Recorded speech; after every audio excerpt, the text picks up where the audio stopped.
I'm Peter from the Daily Rios. And I'm Eric from Longbox Review.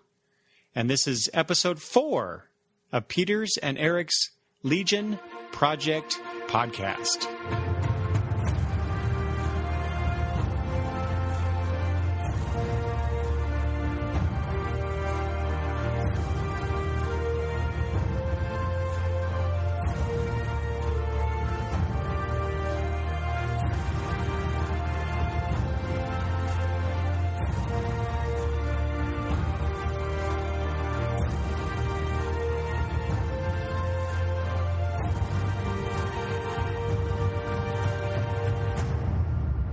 Welcome to the 4th episode of the Legion Project podcast.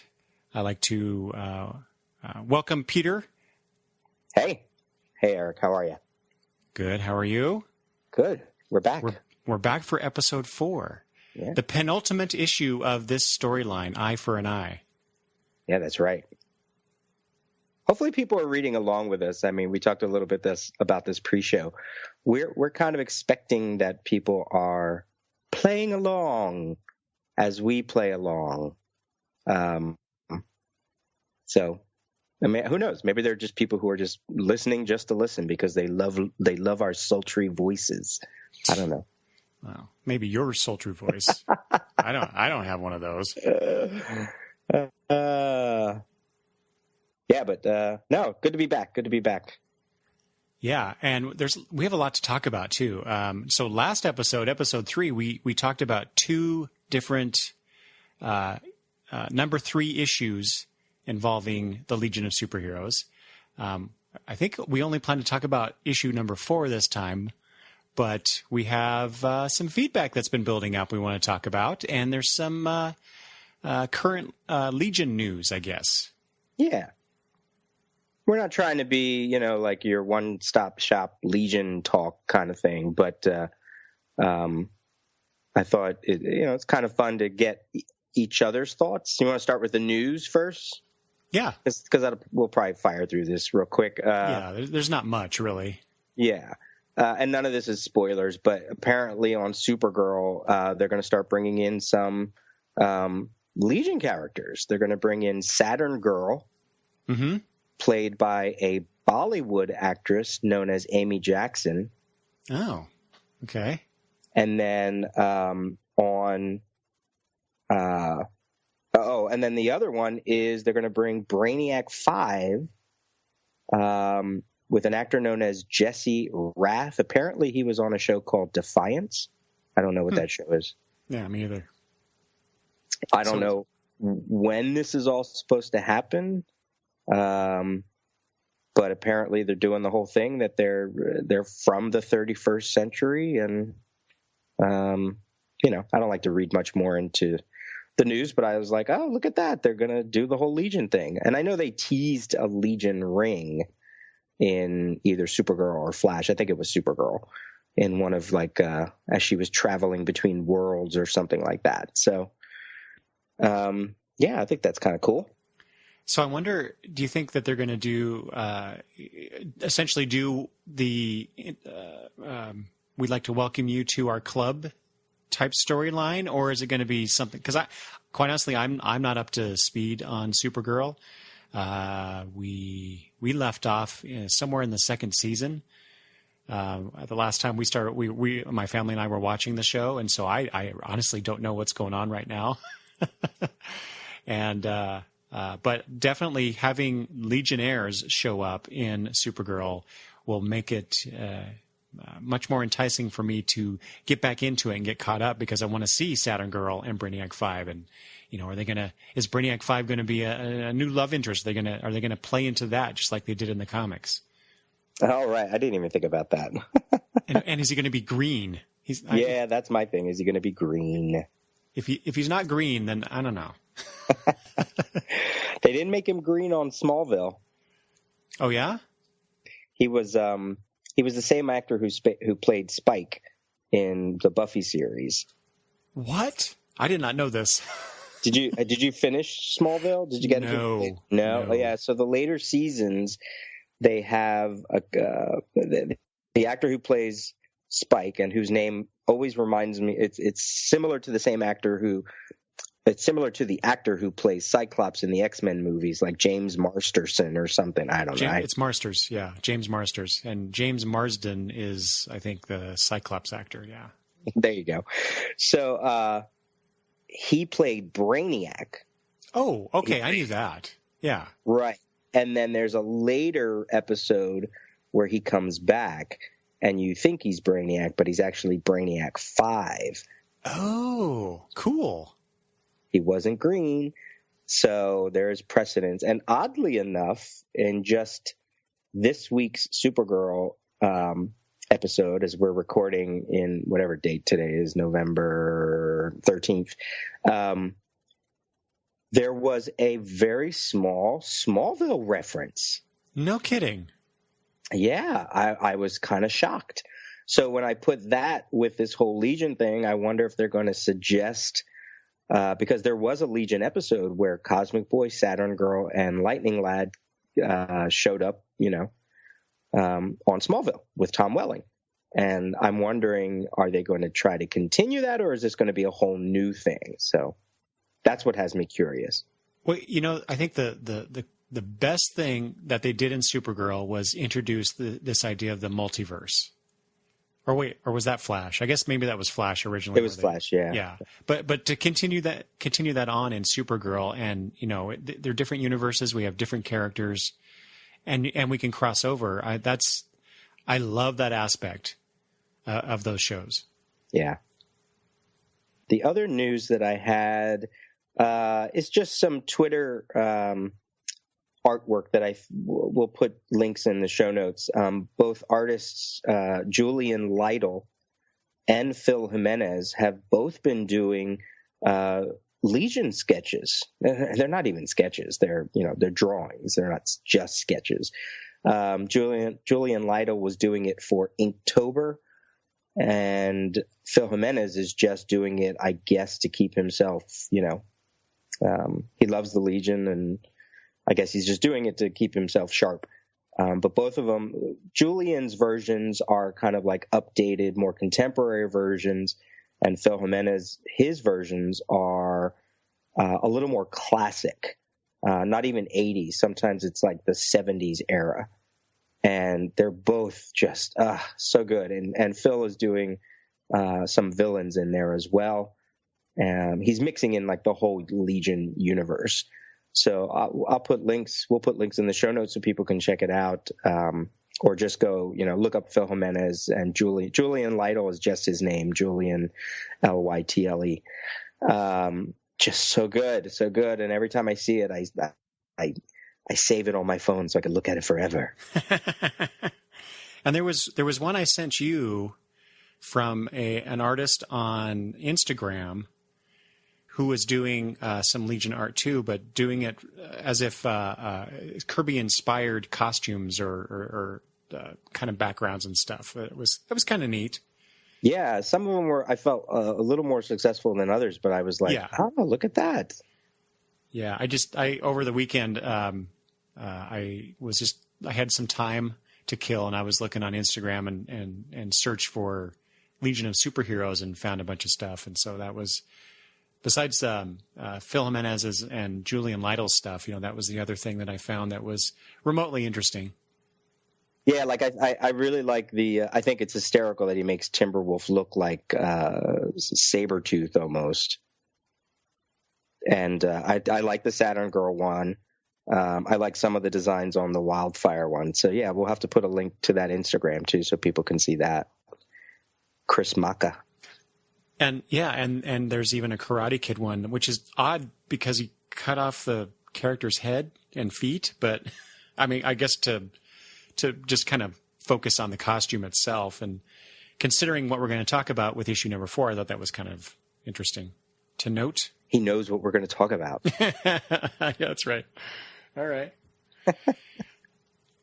If you don't mind, Peter, there's one more thing I wanted to mention. This is not even really Legion news, but I think you and I have talked about this on the show, maybe, or maybe it was just you and I messaging back and forth. But at one point, Jonathan Hickman, I think it was during Rebirth, when Rebirth was being announced and stuff, Jonathan Hickman kind of hinted at a possibility of maybe working with DC and maybe doing Legion, and it turned out not to be true at that time.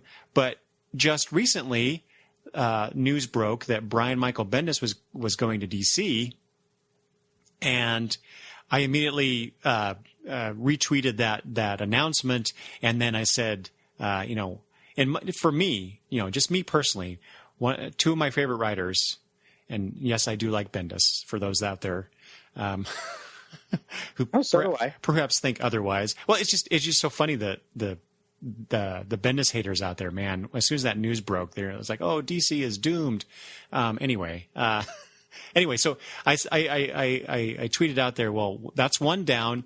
Now we just need Hickman, and I apparently was not the only one who made that connection or wanted to be hopeful thinkers or wishful thinkers in maybe Hickman coming on to do some DC work.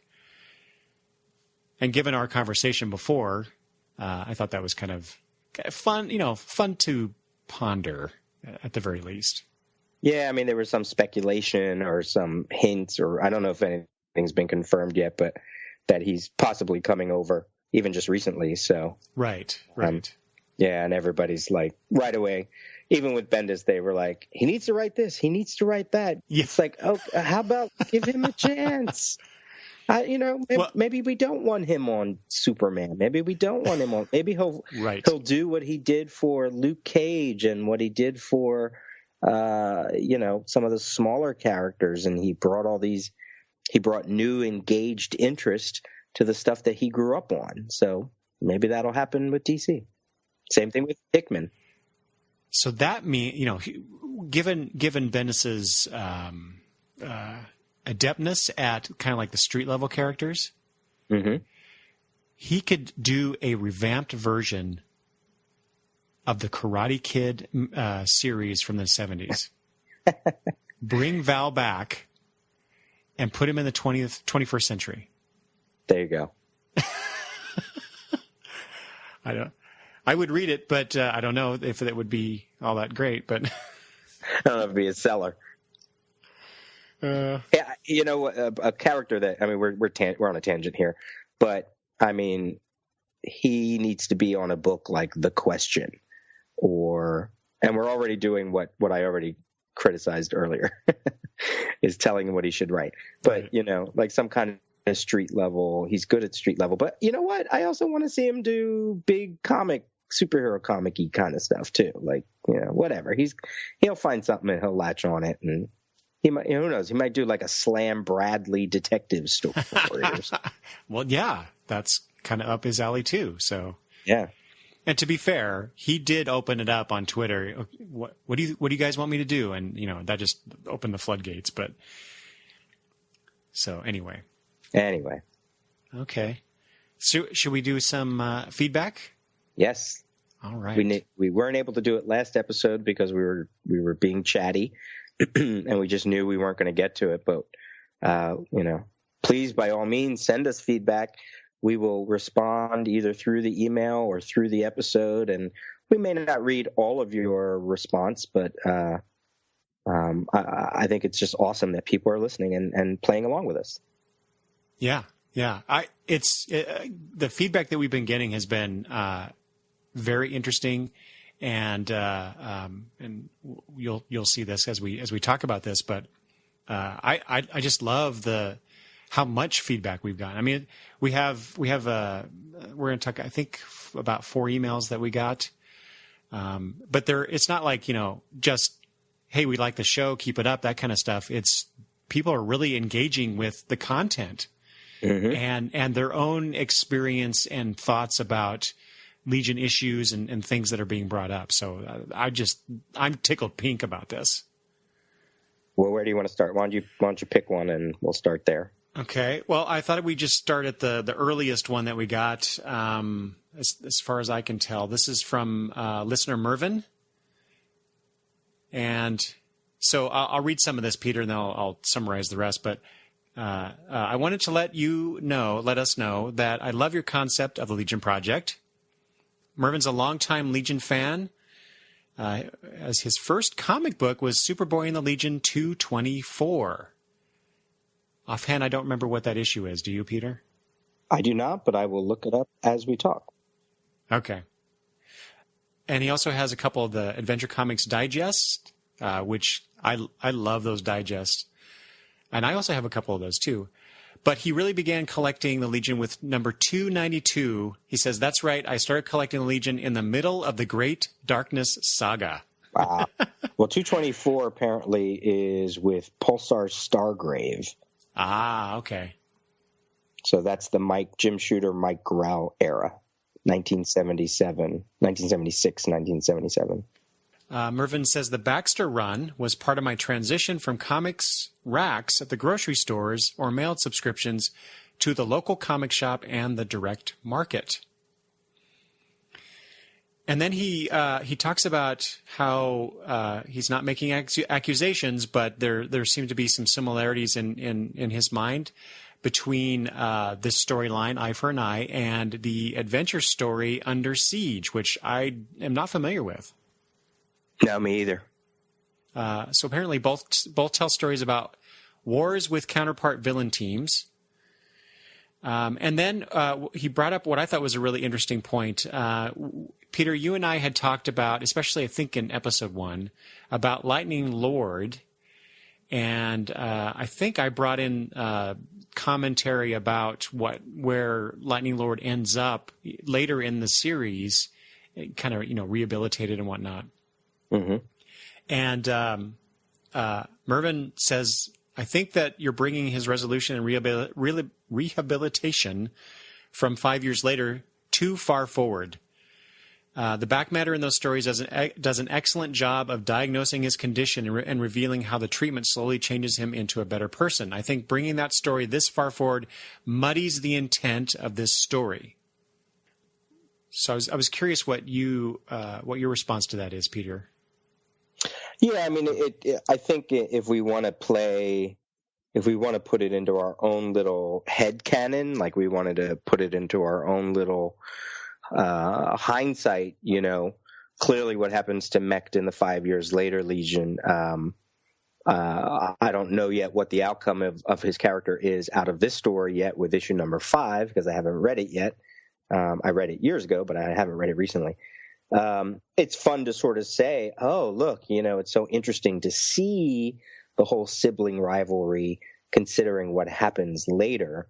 Obviously, none of these creators thought that far ahead. It's 1984. 5 years later doesn't start till 1990. So, it's not a linear progression, but it's fun to kind of make the connection on our own. Mm-hmm. Yeah. He did also say about Mecht, he's always read Mecht not as contemplative or conflicted, but mad, and that seeds for this story, Eye for an Eye, can be traced back to Legion of Superheroes number 302, and I think that's the one where he goes and tries to, I think, recruit Ayla, or was trying to find her. I think that's maybe that after she left, and Garth and Mecht had that big fight, and then we get the really cool scenes of them just encased in lightning and fighting each other, the different colored lightning and stuff. Mm-hmm. That was a good issue. I like that one. Yeah. And he says, I eagerly await your next episode. So I'm curious what Mervyn has been thinking about these later episodes that we've released. So I hope that he writes us again. Yeah. Then, Peter, we got an email from Brian, and Brian wanted to let us know that he loved the first 2 episodes, and the Baxter run is where he first started reading the Legion. Let's see. Although he says, my first book was also not one I'd recommend to anyone as a first-time Legion book, which was Legion 45, number 45, the anniversary issue. Is that the one? No, I don't remember what that one is now. That's another. Is that the one where Lightning Lord It is Lightning Lad. I'm sorry, Lightning Lad and the Luck Lords or something like that. Oh, okay. Pretty sure that's the issue.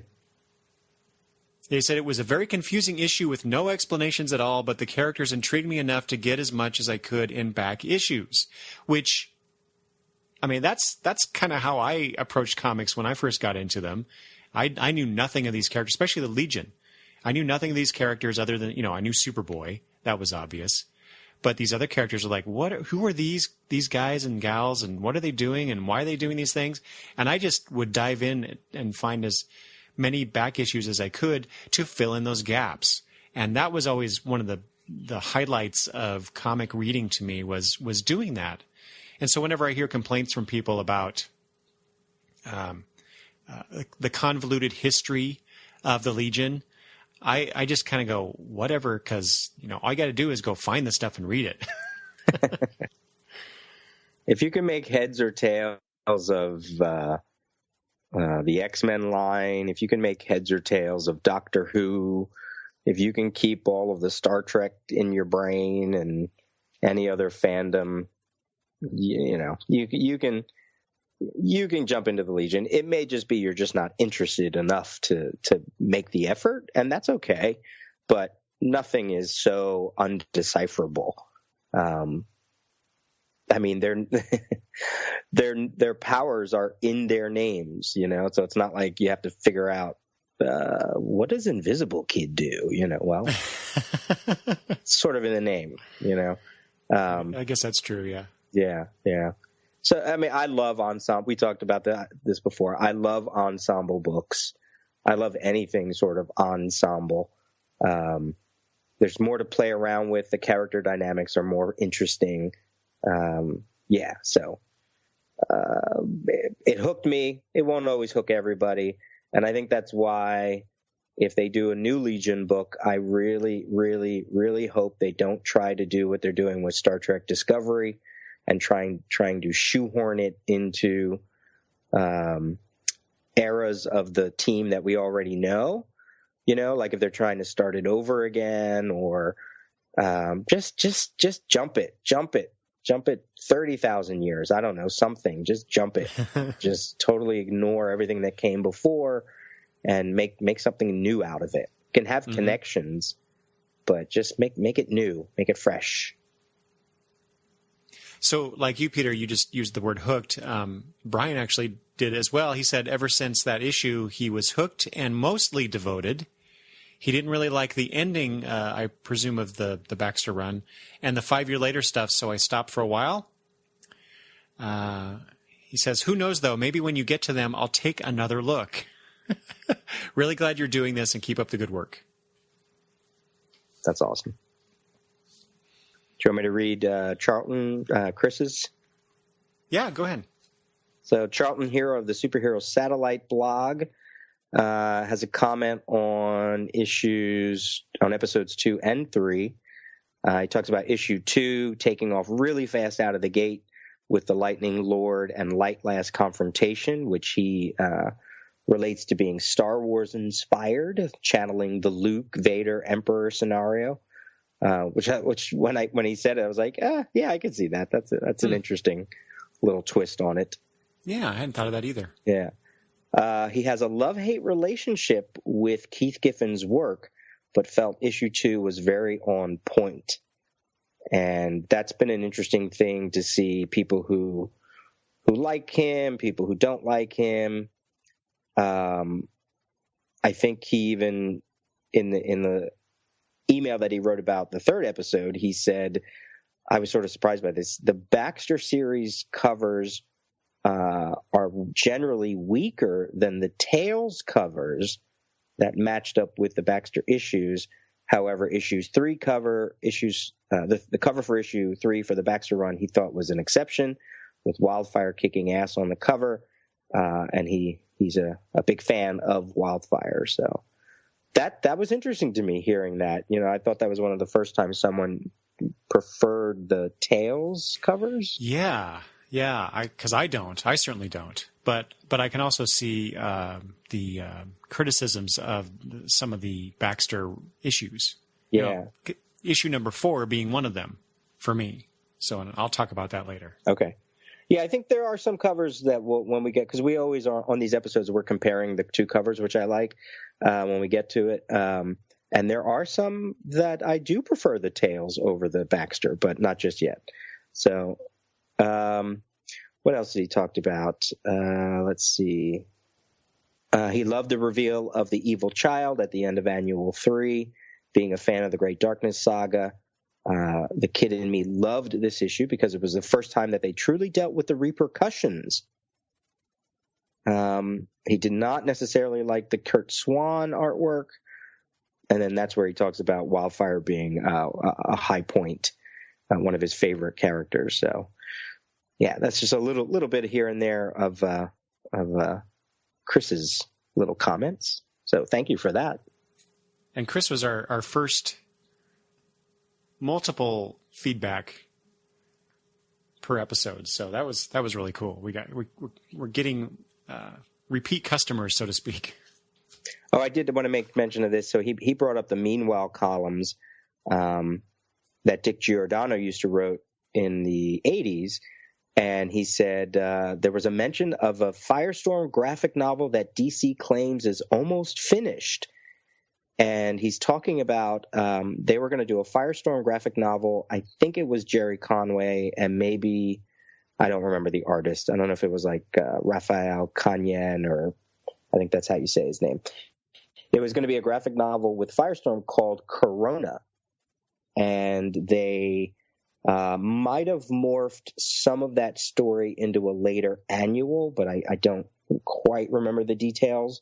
And I've never seen artwork from it. So I'm sure maybe if I did a deep dive on the internet, maybe it might be an easy find somewhere.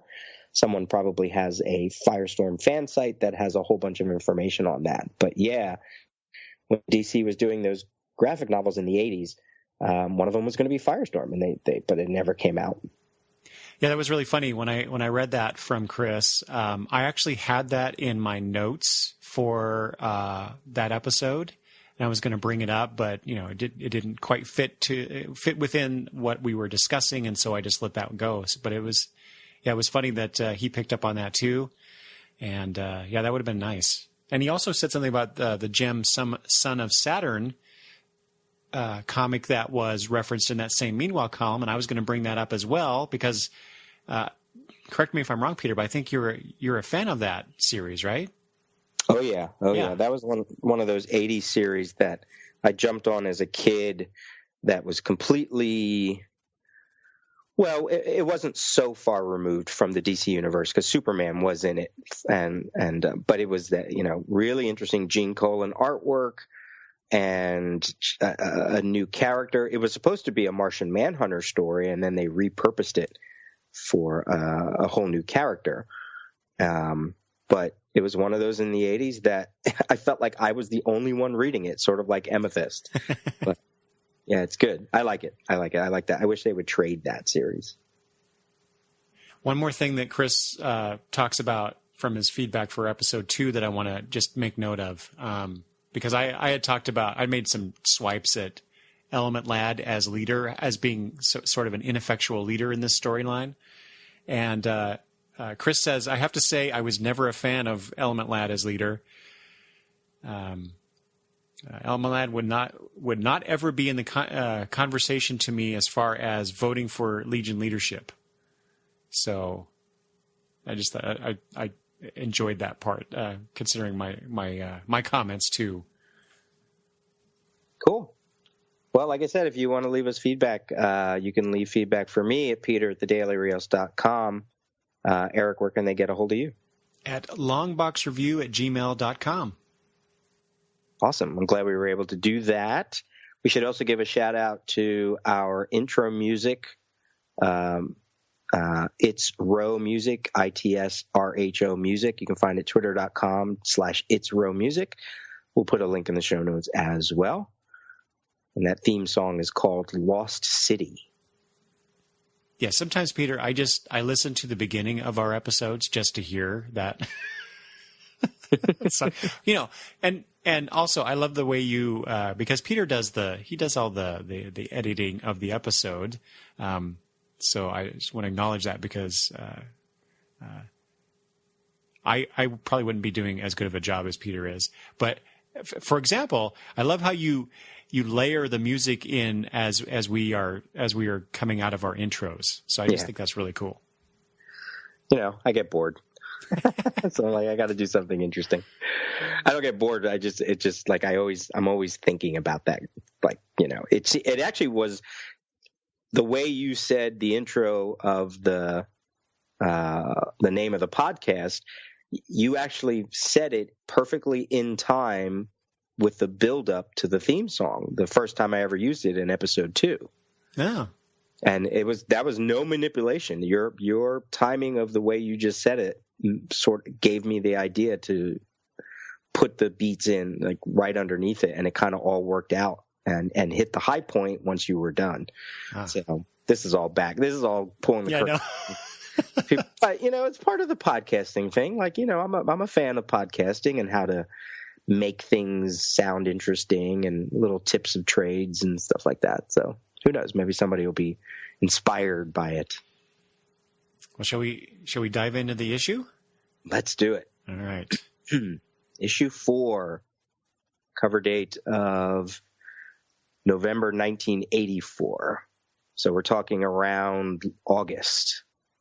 This came out of 1984. And the only reason I kind of said that or sort of knew that is because I wanted to see when did the Karate Kid movie come out? The Ralph Macchio movie? Yeah, uh-huh. And that came out in, where is it in my notes? June 22nd, 1984. And this issue came out August 16th, 1984. So I don't know what the connection is, but I just thought, I just think it's interesting that they were probably working on this issue when the book came out, or they had wrapped it up by the time this issue came out. Well, the movie came out, I should say. Yeah, and in true DC fashion, they totally are screwing themselves over. They have this character called Karate Kid, and this movie by the same name, which I would assume I don't know who did the movie. Was it a Time Warner movie, or was it something else back then? Of course, it wasn't Time Warner back then, was it? No, I have no idea. Yeah, but considering what happens in issue number 4, that comes out a few months after the movie, where people are talking about Karate Kid this and Karate Kid that, it's just, what were they thinking? Bad timing. Yeah, as normal. Yeah, I mean, they obviously knew ahead of time. They probably knew a year before that movie came out that they were going to do what they did with Karate Kid here, especially if Keith Giffen had any say. Oh yeah. I'm sure he planned that for a very long time. Because I did some research on this through the Legion Companion book, and which we will get to, but there was nothing said about how long had Giffen been wanting to do this certain thing in this storyline. Right. Well, why don't you give the credits, and you have a synopsis, right? Why don't we do that first for this issue? So this issue is titled "Lest Villainy Triumph," written by Paul Levitz. Designer, again, I think he was designer last issue as well, so they're continuing that, Keith Giffen, and they are co-plotters together. The artists are listed as Steve Liddell and Larry Malstead, with John Costanza as letterer and Carl Gafford colorist, and Karen Berger continues to be editor. And let's see, so I'm going to give a real brief synopsis on this, give you the idea of the plot of the story. On Orlando, some of the Legion of Supervillains are questioning Nemesis Kid's decision to leave the fight, as they did in the previous issue, with the Legion when he did. To assuage them, he sends them away to kill those Legionnaires that are just kind of, I guess, floating there in space. Meanwhile, Light Lass, Ayla, breaks free from her containment, as does Karate Kid. Ayla manages to take out those villains. Oh, I'm sorry. That's my shorthand here. Ayla stows away on a ship with the villains who are going off to kill the Legionnaires, and manages to take them out fairly easily, which I thought was really cool, before they can attack her teammates.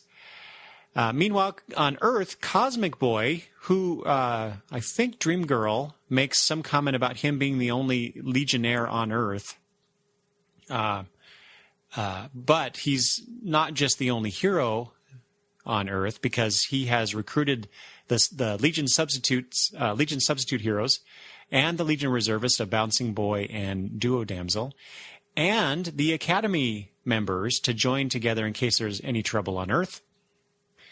Karate Kid frees his fellow trapped Legionnaires that are on Orlando, and they end up fighting the villains again and losing again, which I thought was, we'll talk about that. Meanwhile, Karate Kid fights Nemesis Kid in a oddly kind of, what's the word I'm looking for, Peter? He I know he kind of loses himself. He's not the usual cool, reasonable Karate Kid. He just kind of, I think he's had enough. He's had enough, damn it, and he's gonna do something about it. And some things happen there, which I won't say just yet. But then he does something else to save the planet, and that's kind of how it ends. And I'm being intentionally vague here because I want to build up to those moments. Anything else you want to add to that? No, I think that's good. Like we said at the top of the episode, we're assuming people are going to read it with us, and if you're not, then you'll just hopefully in the conversation, the rest of the stuff will come out, because I like the conversational approach that we're bringing to this, as opposed to trying to make sure everything we say is understandable, Mm-hmm. We know it because we're reading it, and we're hoping the listeners do too. But we're still in our experimental stage, and people seem to be grooving on it. So we're going to keep going. Yeah. It's not I think we intentionally decide we're not going to do like a panel by panel analysis, although sometimes it might seem like we are. Mm-hmm. It just depends on the panel. Well, I'm sort of curious of let's do our general thoughts, because as you were doing your synopsis, I was like, ooh, he's editorializing while he's doing the synopsis. Yeah, well, yeah. Yeah. That's because I was writing for me to understand the plot, and I realized as I was reading it, well, that doesn't make a lot of sense telling someone else what I'm doing here. Yeah. So what did you think? What did you think overall? Well, given what happens in this issue, I was surprised at my reaction to it, because I really felt that it was, as I wrote here in my notes, a collection of slow-moving plot points until the big fight scene. But then the way the certain big event that plays out, I was just like, what? It was a weird switch in tone and flow in this particular issue that kind of fell flat for me, especially when you get to the very last page. So what about you? I really enjoyed this chapter. So we're going to be a little at odds today, because in comparison to what I felt 3 felt like, where 3 was kind of like this middle chapter, the danger wasn't quite there yet. We get a new artist, which kind of could throw readers off. This one I felt was a little more streamlined in how the story was told, scene to scene to scene, for me. And I felt like the danger was ramped up, not only with Karate Kid, but with Light Lass and with some of the other heroes. There was just there was an urgency about this one that I liked. I don't know. There was something about it that, maybe because it's the second to last chapter, or just the focus. maybe they needed issue 3 to be like a transitional issue because of losing Keith Giffen, not 100%, but losing him definitely as the main artist. So no, I liked this issue. I liked it a lot, actually, as I was reading it. So it'd be interesting to hear where we sort of differ on what it was about it that struck us differently. Okay. Yeah. So what about the cover? You had a comment about the cover? Well, yeah. So, I mean, it's a very striking cover, really, because, it's Karate Kid's arm dangling there, about in the middle of it, blood's dripping down his arm onto his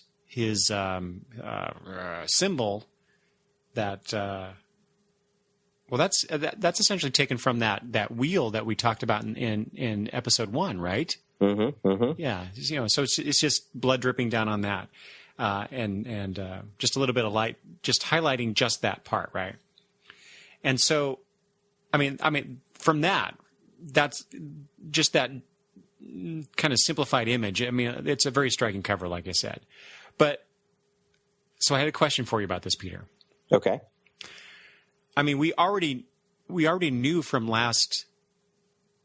the last issue where we're going with this. Or where what's going to happen with Karate Kid. I don't think it was really hidden all that much at all. It's like kind of like the best or the worst kept secret type of thing. I mean, reading up to this, and it's kind of hard to wrap my head around it in the sense that I already know what happens, because I read later issues back then, and I read this story a long time ago. I just don't remember a lot of it now. Mm-hmm. Because I know what happens to Karate Kid here, and like I said, they didn't really hide it, and here we have on the cover something very suggestive. And so I was curious, is that because nowadays they would normally, I mean, really try and keep that under wraps. They'd kill, one of the heroes. I just let the cat out of the bag there, didn't I? That's all right. I don't see that happening a lot nowadays in stories, in comics. And so it was weird that they would telegraph it so much. Well, and this cover was actually in the letter column. Yes. For issue 3. Yes, thank you. I was trying to remember exactly what I was actually talking about, but you're right. That's exactly what they did. They gave us a preview of the cover. And something about it, if I didn't know what was actually in the issue, there still could be, and I guess maybe it's naive of me to think this, but it feels like it could still be a question, right? If you're just looking at the cover, you could still have a small sense of doubt of sort of like, no, don't let it be Karate Kid, sort of maybe hoping that it's a feint, hoping that it's just sort of like misguiding the reader. It could be any number of things. Like you sort of know it's Karate Kid, not only from the symbol, but the torn material is orange. So if you know his costume, it's like that orange brown color.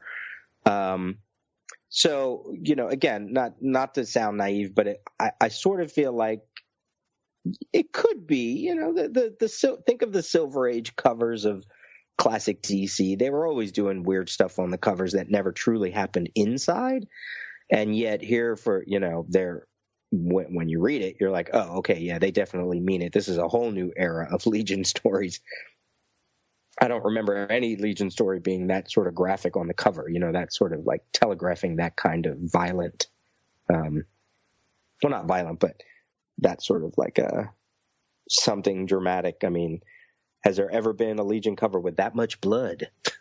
Right, exactly. Yeah. Yeah. So I also like it because it's very, like you said, it's very simple and dramatic, especially when you consider the 3 covers that came before. It's kind of nice to get a cover that is just an image, just a very isolated image. So I like the cover. I like the cover. I will take exception, though, Peter, to the way part of it's constructive, because if you're looking at this, it's I know I'm getting nerd picky here, but it's his right hand dangling down, and he appears to be against a wall or some surface, right? And so it's vertical, and his arm is hanging down. His right arm is hanging down near the floor. Mm-hmm. I don't get this. I don't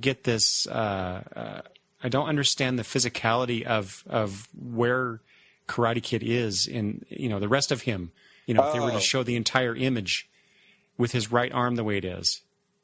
He's probably laying on like a slab of rock or something like that. I've always and I just put my arm over the arm of my chair, and my thumb is facing outward. Maybe it wouldn't be so. Oh, I see. Directly down, but I'm sort of thinking if he's on his back and his arm is over the edge of the thing, it could work that way. I think you're being very generous there, but okay, I'll go with that. I'm going to take a picture of me doing it, and then you're going to see. All right. You want to contrast it with the Tails cover, just real quick? Oh, sure. Yeah, we can do that right away. Yeah. And so all that is this oddly framed picture of all these faces of Legionnaires and the supervillains reacting to these two silhouetted characters in the forefront fighting. A Legionnaire will die, it says. Mm-hmm. That this cover by Eduardo Barreto. I did like he's got most of the Legion of Superheroes and most of the Legion of Supervillains as faces on this. And I have to kind of give him kudos for making them as distinct as he's able to, which is kind of great. Mm-hmm. And the other thing that's kind of interesting is the perspective. All of their eyes are looking at this battle, but if they're lower on the cover, they have to look up, and if they're higher on the cover, they have to look down. And the eyes are very expressive in all of this. Or mm-hmm. If they're a villain, they're usually smiling. If they're a hero, they're in shock. But think of there's Phantom Girl there, and the only reason it's Phantom Girl is because she has that little pigtail thing in her hair. Light Lash, she has the short orange hair right there, or red hair. You can kind of tell which one is Timber Wolf versus which one is Ultra Boy just by their different hairstyle. It's not. I would definitely pick the Baxter one over this, but for the depiction of it, I thought it's not like this would never go on any list of like my favorite Legion covers, but I appreciated the work in the faces. Part of the reason I wanted to point out this other issue, which is 329, this is what I would think of as a kind of a typical cover for this kind of story. If not just depicting the outright fight between the characters, and they know that's suggested here with the silhouettes, but given a Legionnaire will die printed very boldly on the cover, this is what I would expect. And you take that as you will. The other cover for issue number 4 of the story we're going to talk about it suggests the very same thing without the caption. So I know it's just interesting to we have this opportunity to compare these two entities, even though it's the same story, just a year apart, printing wise. I find it interesting what they decided to do with these Tales covers, given that, like I said, they were a year apart. And look at you're talking about the faces and how they looked. You see Colossal Boy there on the right. Mm-hmm. His look, it's like ooh, that's not good. And he's looking over at Karate Kid. So out of everybody here, that's probably the most interesting face on this cover. And in comparison to the two of them, one feels like the cover that they know can go safely into direct market, and the other one that's going on newsstand. Well, that's true. Yeah. Yeah. As we get into the book, I made a note that it's interesting that all 4 issues, except for issue 3, have opened with Mecht at the castle, either during a storm or with Ayla. So issue 1, issue 2, and issue 4 all start with that setup, making it, sort of keeping that whole Legion of Supervillain thing going. So when it opened up into this first page, I was like, oh, nice. Yeah, once again, we're here again with the Legion of Supervillains, much like we were for the other issues, and definitely issue 1. I mean, this is almost like an echo of issue 1 in some regards. And I like this little confrontation that some of them have with Nemesis Kid not fully trusting his plan. The Legion of Supervillains, they shouldn't be getting along. There's personality clashes, and some of it could echo a reader's place maybe as they're reading this multi-part story, because the Legion of Supervillains are divided about, do we kill the Legion like we swore to do, or do we follow your plan and go to this other universe and take over whatever this universe has to offer? And I remember I was talking about how we weren't sure what the priority was either. What is the main thrust of their plan? So I kind of like that little bit of confusion echoed within these first 4 or 5 pages. Yeah, that's one of the things I was responding to as well, because all we've gotten so far is that they've taken this oath and they're putting this plan all together and all the pieces to the point where they kidnap Orlando. But when I read this issue, I kept coming back to that oath, and I've been surprised that we haven't. And maybe it's just because this is what I expect based on how stories are constructed now compared to when this was written. But I would have expected by now we would have seen a little bit more of the history, before the story opened, before issue 1, to understand how this all came about. And I'm not saying that we need it. I'm just, it's merely an interesting comparison that we don't see Nemesis Kid perhaps recruiting people, or how this varied group of villains who, as we see finally, I think I even talked about this in episode 2 or 3 now. I don't remember. Why are they not bickering more? Why are they not behaving like selfish villains?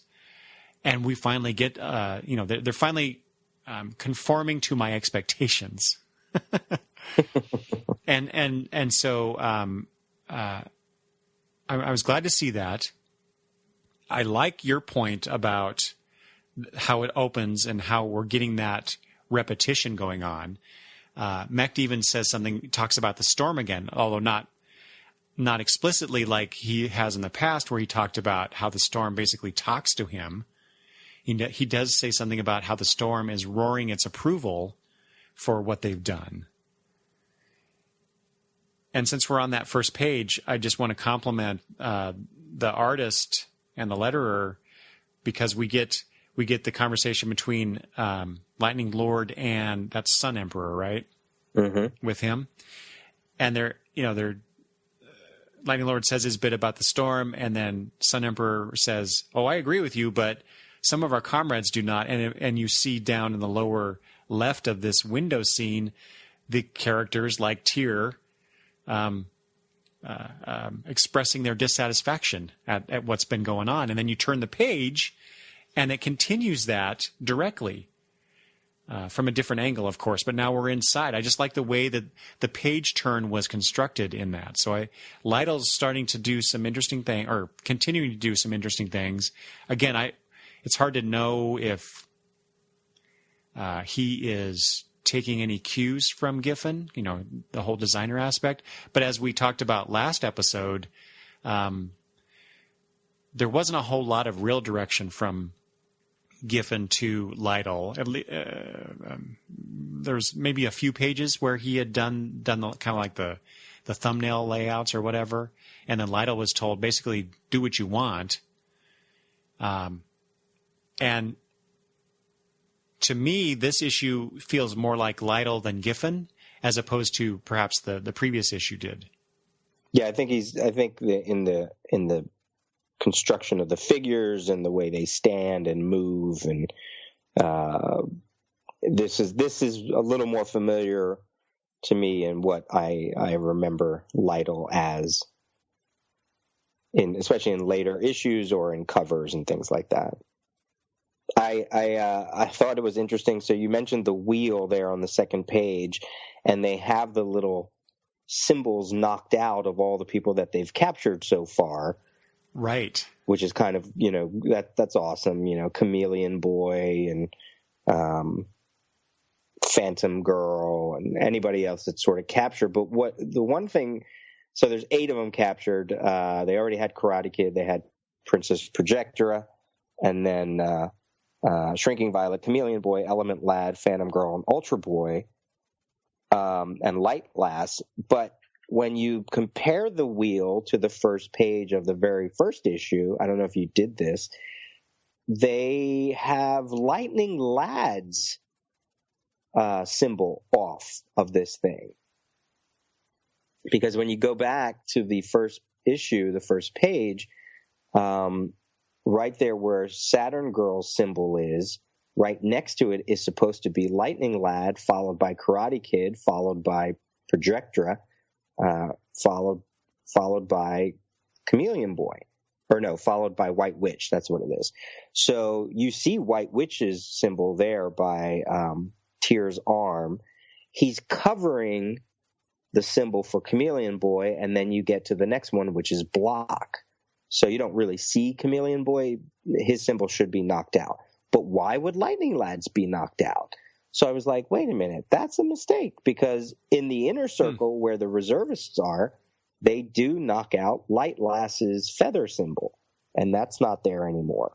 So I was like, okay, either it's a mistake and somebody thought that was also Light Lass, or was there a previous script version that kidnapped Lightning Lad, just like they kidnapped Light Lass? I thought, I wonder if that's like a revision that happened. Like maybe Mecht had them all kidnapped, but then they had to do that whole Saturn Girl pregnancy story and the curse, and maybe they thought, well, I guess we'll skip that out.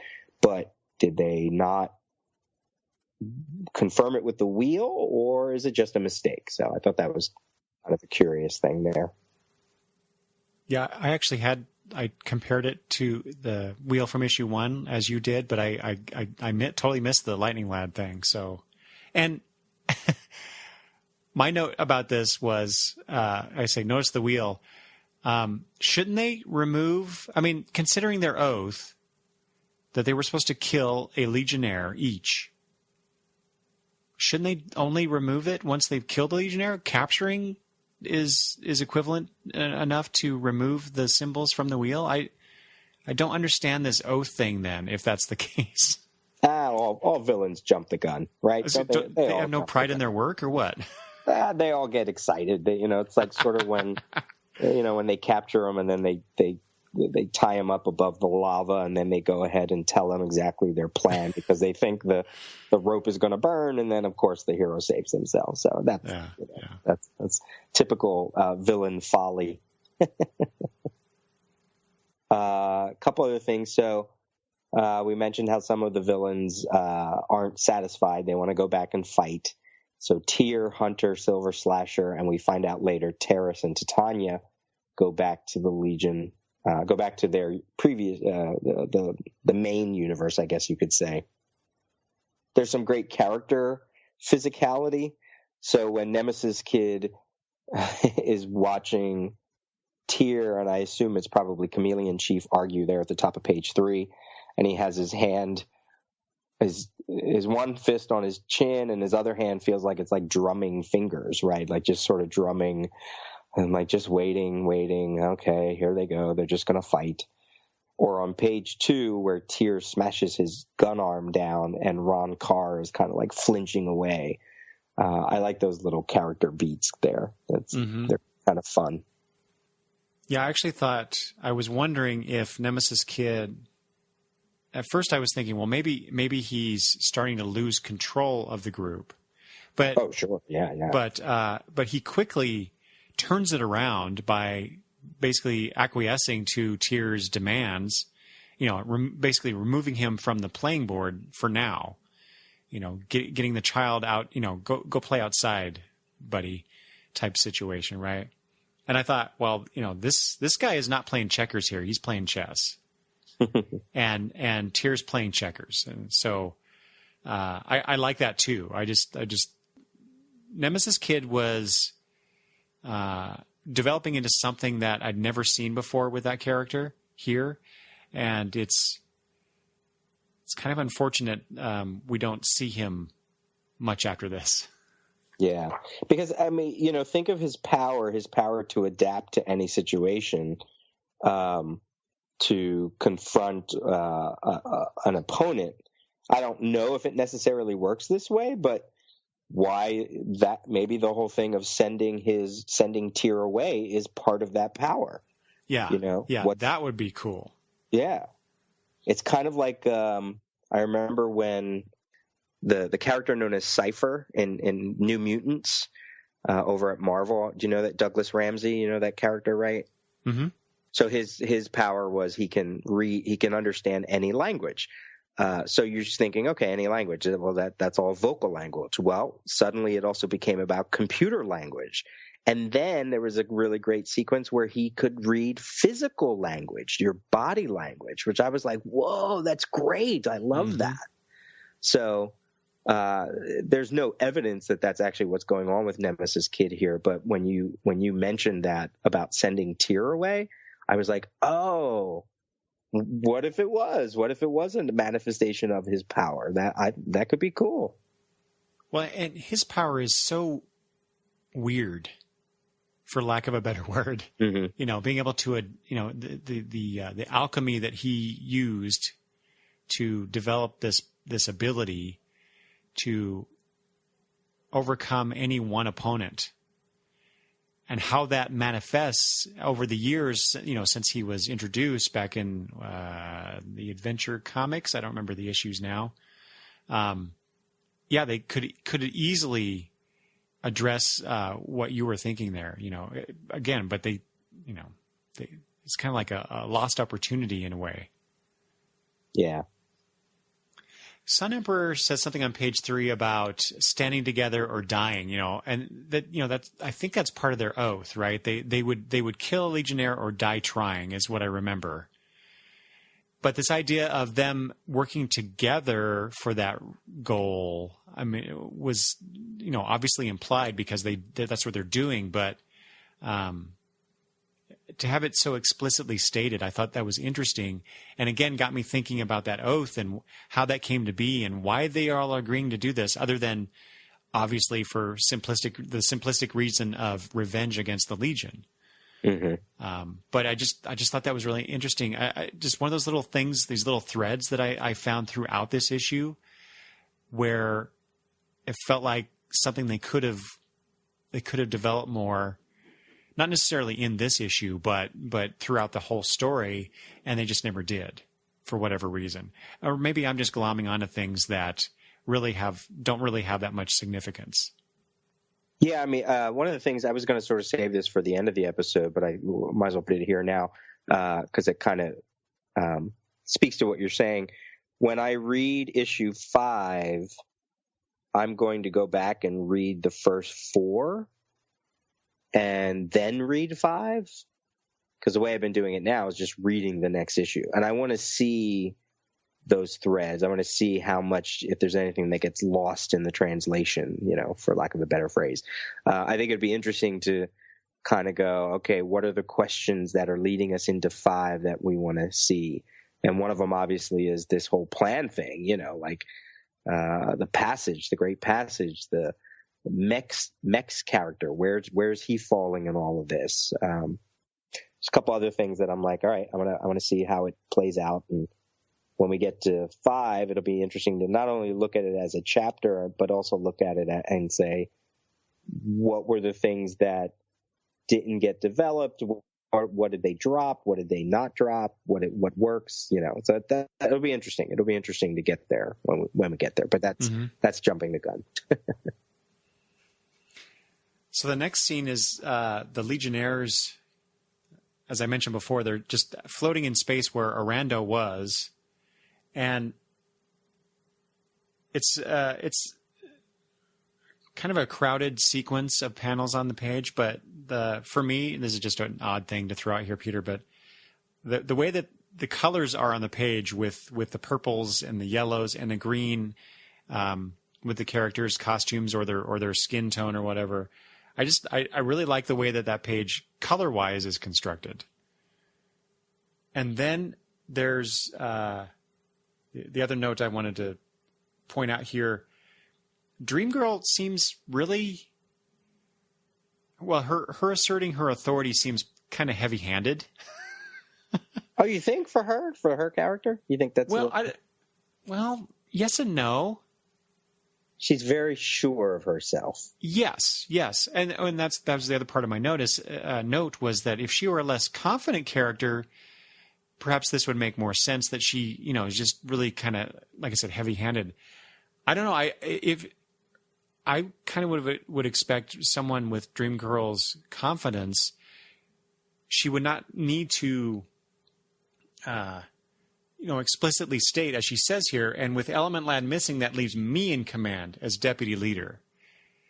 Does she really think that that her fellow Legionnaires don't realize this? Or, I don't know, maybe I'm just missing something. Well, there was that little confrontation she had with Wildfire last issue when she started to take control, and he kind of balked at that. Right. So, that reaction made some sense. So perhaps she's just still kind of reeling from that. And so she's wanting to make sure that, she doesn't get that kind of reaction again. I guess what Senboy says previous to her comment doesn't appear like he or anybody else is challenging her authority here, but she seems intent on reminding everyone that she is in charge. Or Paul Levitz is reminding the reader. Yeah, and that's what's going on here. But yeah, that's the obvious answer. Yeah, it's just an odd character moment given the circumstance. Yeah, because really, it seems like Brainiac 5 is in charge on this page. Yeah, it's sort of interesting. We don't have the Brainiac 5 that I remember from this era. He's not quite. I mean, none of these characters are getting full spotlight because it's about the larger story and the larger groups as opposed to the individual. But he's not the sort of brusque, short-tempered Brainiac 5 that even was in some of the newsstand issues prior to this series, and we're certainly going to get him by the end of this Baxter run. The one that's in his laboratory and doesn't want to be bothered. So I find him very level-headed here. Again, this short little personality insight into him, but I was like, oh yeah, okay, this is Brainiac 5 when he's cool, when he's sort of just chill. I can dig it. I kind of like that. Yeah, he certainly is coming across these last few issues. And he's a favorite Legionnaire of mine, and oh, cool. He is very, I don't know, introspective is not the right word. He's very contemplative about the situation. He's ponderous, I think, is that the word I'm looking for. Yeah, I think like almost cautious. Yeah, cautious too. That's true. But I kind of expect that from him. In my head canon of Brainiac 5, that's really what he is when he's not being crazy. Yeah, true. Speaking of Sunboy, when he says, now Wildfire's gone, this is like just another one of those little, let's give a little bit of information, but not everything to the reader, because that's a direct connection to the Tales of the Legion of Superheroes issue number 317, which came out about a week or two after this issue. So you didn't even see that in issue 3 of the Baxter run. Wildfire was still there.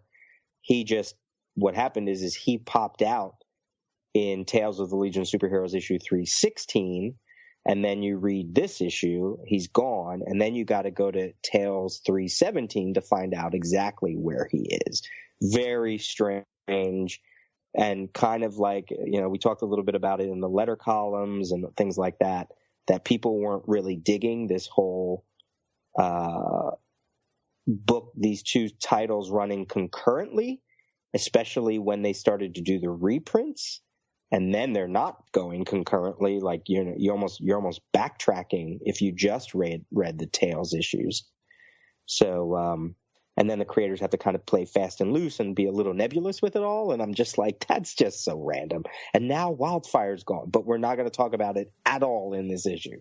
Mm-hmm. Well, except maybe one other time. But yeah, so that's weird. That's very strange. I'm very curious to, if if ever I get back to the Tower, my Teen Titans podcast, like if I ever get back to that and I get into the whole newsstand versus Baxter run, I'm not going to have to do that because the Baxter run takes place a year later. So you just read out the whole Tales run and then go to the Baxter run. Right. So it'll be interesting to see if anything if there's any misstep along the way and there's too much information in one book for the other book that we haven't caught up to that story yet. But in this one, it's like, see, that's weird. We talked about it in the annual. That's just weird to me. I think that's a weird bit of dialogue there. Mm-hmm. Yeah, and especially since it's not accompanied by an editor's note, see Tales number 317. Why would you not cross promote and try and sell another book, right? Mm-hmm. But I guess perhaps they're thinking, well, if you're a Legion fan and you're reading this, you're reading the other one anyway, perhaps. Right. But the letter columns suggest perhaps otherwise in some cases. Yeah, almost emphatically so. I really like these next couple pages, 5 and 6, mm-hmm. because of what Lytle's doing on the page with the different angles and different camera views, so to speak. Mm-hmm. Going from this outside kind of angular shot to a bird's eye view to a close up, of Ayla, and then pulling back out again, and then just and the next page with all the faces and stuff. Close-ups and pull-outs. I really dig what he's doing here because it while there's not a lot of physical movement by the characters in this scene, he creates the illusion of it by the varied panels and layouts that he's throwing on there. So I just want to compliment him on that. Yeah, and if you go a page further, page 7, where the sequence just sort of it takes us to. Where there's more continuation of that. There's the sequentialness of it, right? Like going from one panel to the other. You could look at the whole page and kind of get what's going on. You could read the word balloons and just sort of speed through it. But I sort of took my time with it and really focused on what's happening panel to panel to panel to panel. And I think this was one of the sequences matched with something that happened with a sequence that happens later, where I was kind of like, yeah, I'm in it. Yes, I can't. There's stuff happening. Maybe that's what it is. There's just there's stuff happening with Ayla. There's stuff happening with Karate Kid. Yes, let's go. So yeah, I like this sequence too. Another little mistake though. Did you catch this mistake here with Ayla and her distorters? Are you referring to the color or something else? Okay. No, something else. I don't know. In issue 3, when Mecht confronted her in that scene where she kept saying no, no, and he would say something and she would say no. And then he erupts and his body is all in lightning. He picks her up shocks her, throws her to the ground. Her distorters are gone. Right. They disintegrated. So maybe it's not a mistake. Maybe they just decided to put him back on again. But I thought that was a weird. This was another issue that I didn't remember much about it before I read it, but as I was reading it, I was like, oh, right, this happened. Oh, right, that happened. Yeah, okay, I know where we're at. So I remembered this sequence, but then putting it in connection with what we read with issue 3, and I sort of went, oh, wait a minute. She's not supposed to have those on. They burned off the last issue. So, yeah, that was, I don't know. I don't know what to make of that. Like I said, it could just be that they slapped them back on again, but they've been pretty busy. Yeah, and that's true. But I think that's what I would have if I'd caught that.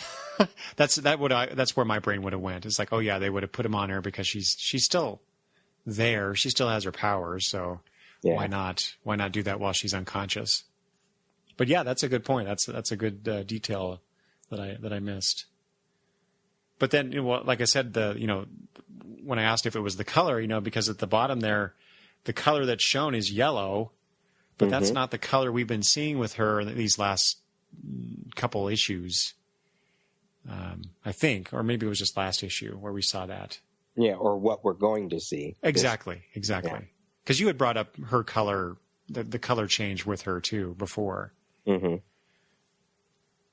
But the sound effect is a clue. So when she smashes her distorters... Yeah. And you get the crackoon.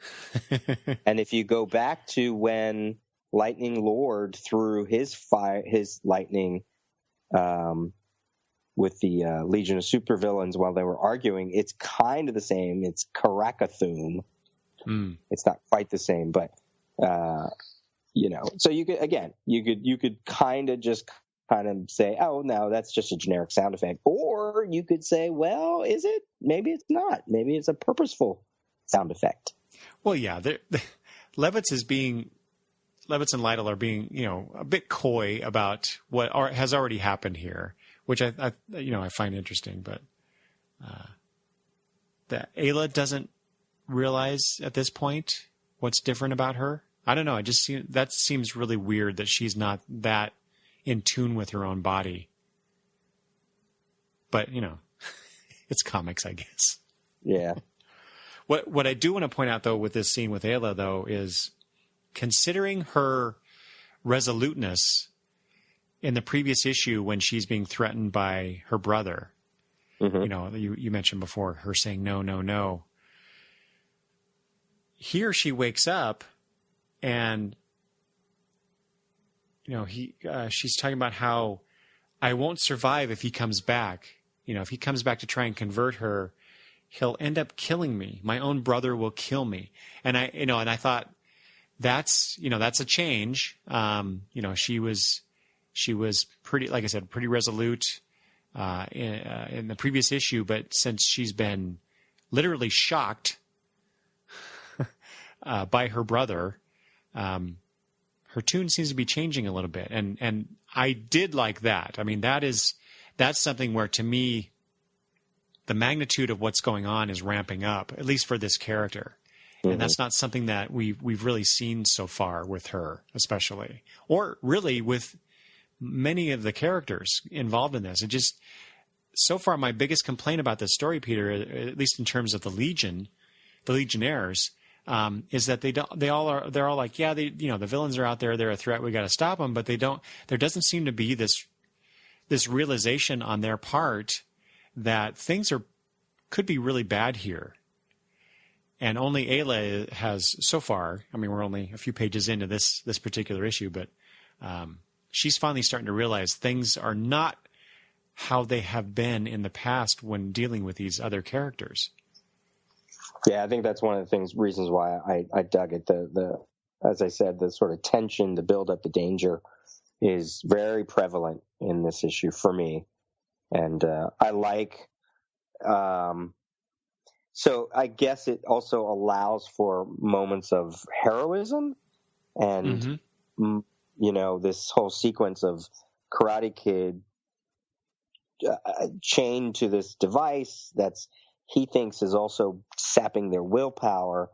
And we sort of spoke to this in another episode and he says it here, he's talking to his wife, your powers, the others, all inborn or accidents. I built mine every day of my life. No machine can take them away. And you get that close up of his eye, and suddenly it just, he breaks free of the machine.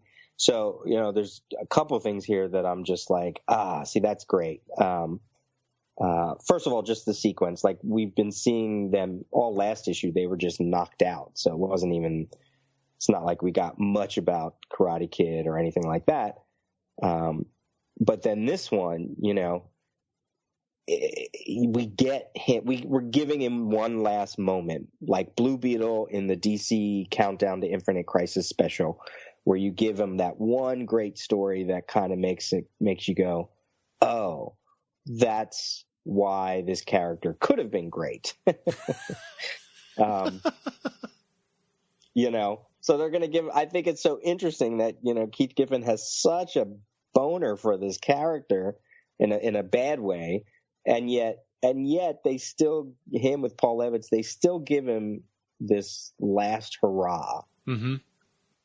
And that line about the powers, I dug that because it does reflect back to his first appearance in Adventure Comics 346, which both of us on our own read, and then we realized, oh yeah, we both read that. We could talk about that later too.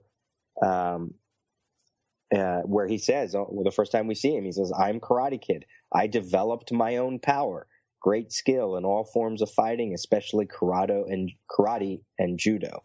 And he says the same thing here, more or less. I built mine every day of my life. So I like that little bit of connection, a little bit of throwback and duality. So good sequence. The whole book, I think I can't believe you don't like it as much as I do.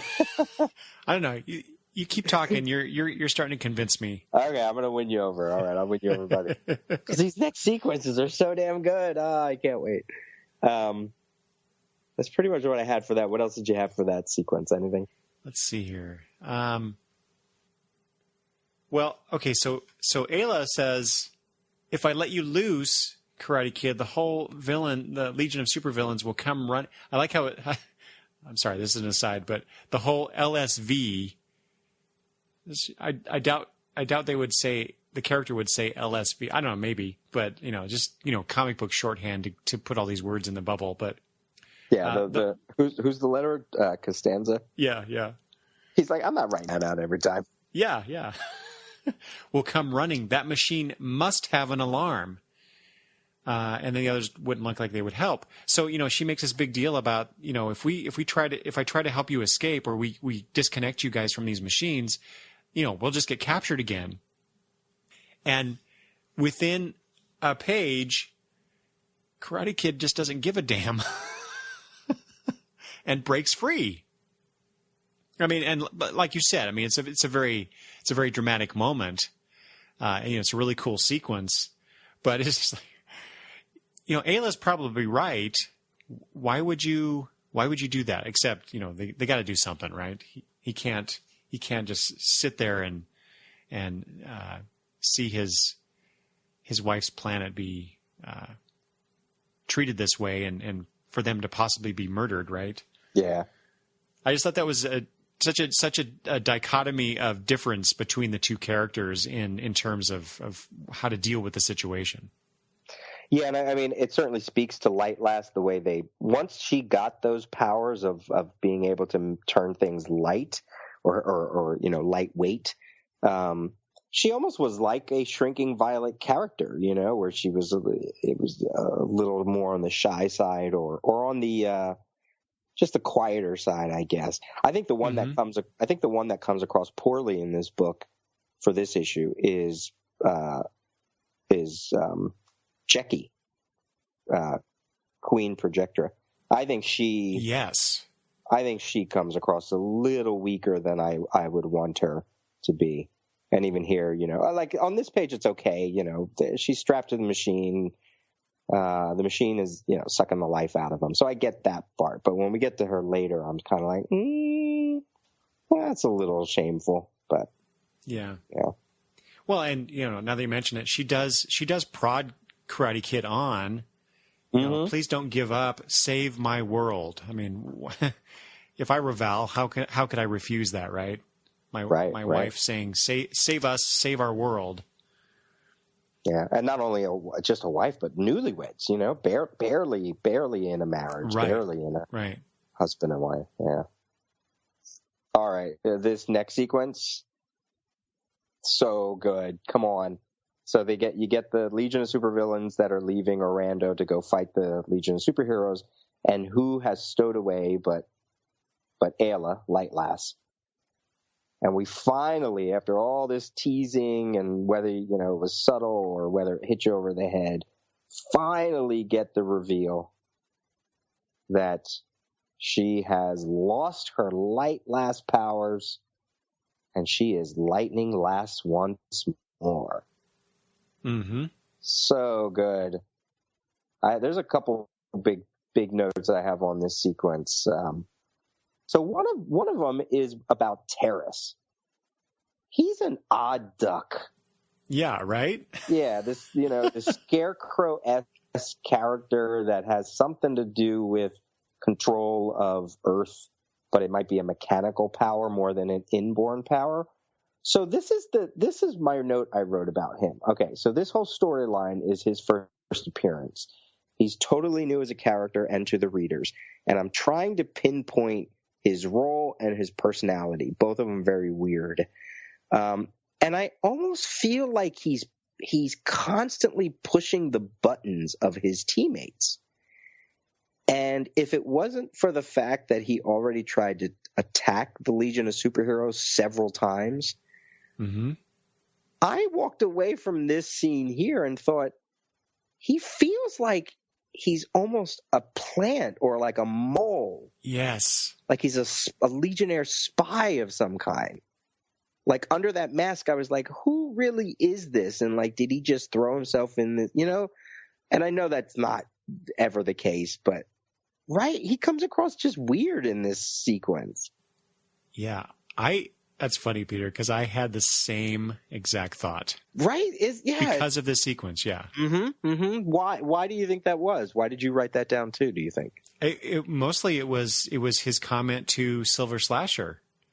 Curious Silver Slasher, is it not? He just seems like he was kind of poking them a little bit, prodding them for answers, but also just, I don't know, well, he also says, why not Titania? He just keeps trying to not quite get under their skin, but he seems to, he obviously is doing that, but he seems to be probing. And then his reaction at the very end of the sequence with Titania is like, he's like, oh, very well, my dear, just kind of, it just, and it's just that, the way he's talking, the words he's using just doesn't jibe with, I don't know, his look, his actions that we've seen before. It doesn't quite gel for me. It's either not a character that Levitz himself had a handle on, or changed midway through, or what we're contemplating here is that he's not what he appears to be. Right. And then the other notion I had just now is maybe he was vying to take leadership of the Legion of Supervillains. Like maybe that's why he's so inquisitive. He's trying to learn about everybody. That could be. Yeah, so weird. He's just such a weird, interesting character. I wish we would have seen more of him, but that's not the case. So that's when we find out that she's on the ship, and she decides to sabotage it by pulling some wires, and we do see some pink lightning, and then she's just standing there, and they're like, oh, look, it's Light Lass. We can defeat her. She's just Light Lass. And then she's like, oh, yeah? Maybe, but I'm ready for you, too. And by the way, the name is Lightning Lass. Krakakathoon. Which is also the same sound effect that we saw earlier from Lightning Lord. Right. It's curious. I mean, that's a great dramatic moment, especially on the page turn as it occurs in this book. But it's given. I'm sorry. I'm gonna nitpick this a little bit, Peter. Mm-hmm. Mm-hmm. Given that only a few pages earlier, she's perplexed at what happened with those mittens that she had on, whatever those things were. Mm-hmm. And then she stows away on the ship, and the sequence seems to be like, things are happening pretty quickly here.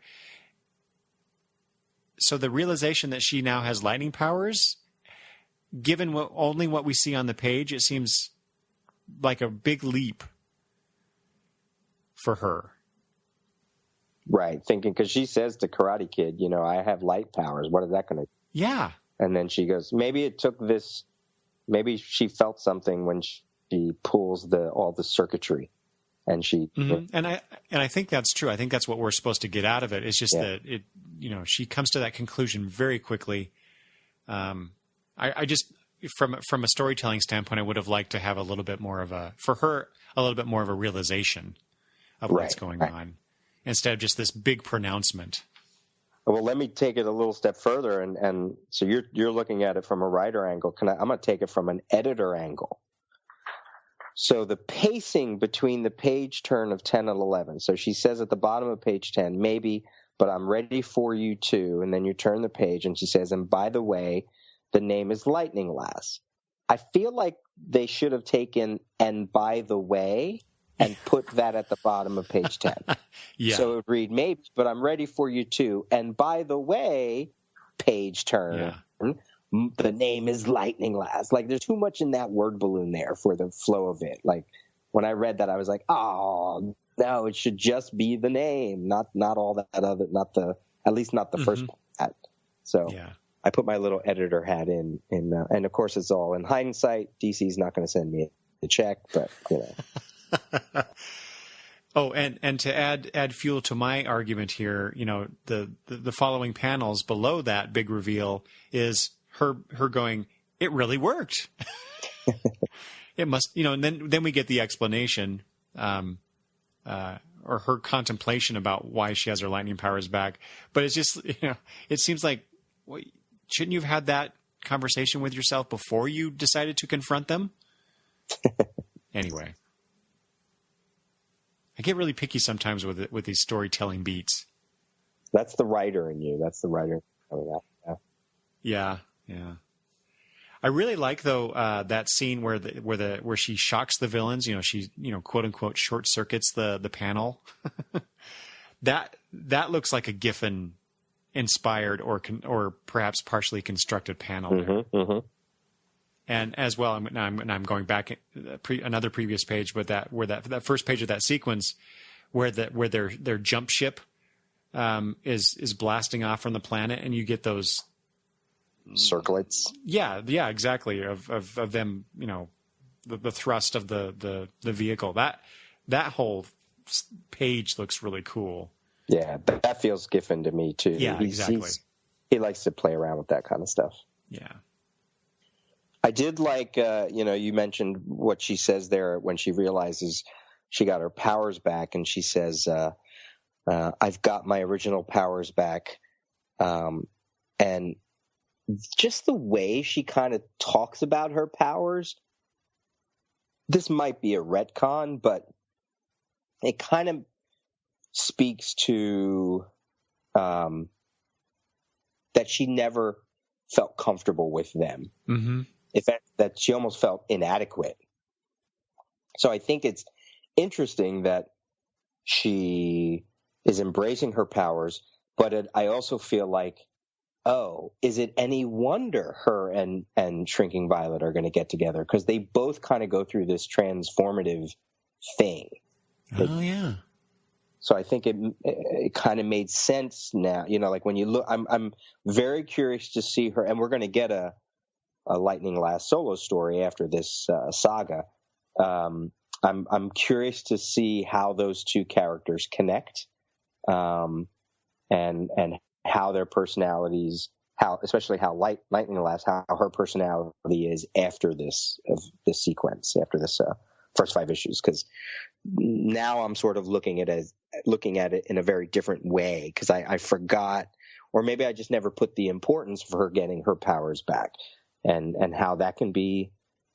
It's almost like she's, even though they were given to her by accident, it's like she's no longer blind again, or she can hear again, or so whatever. You know what I mean? She's got, they're more familiar to her.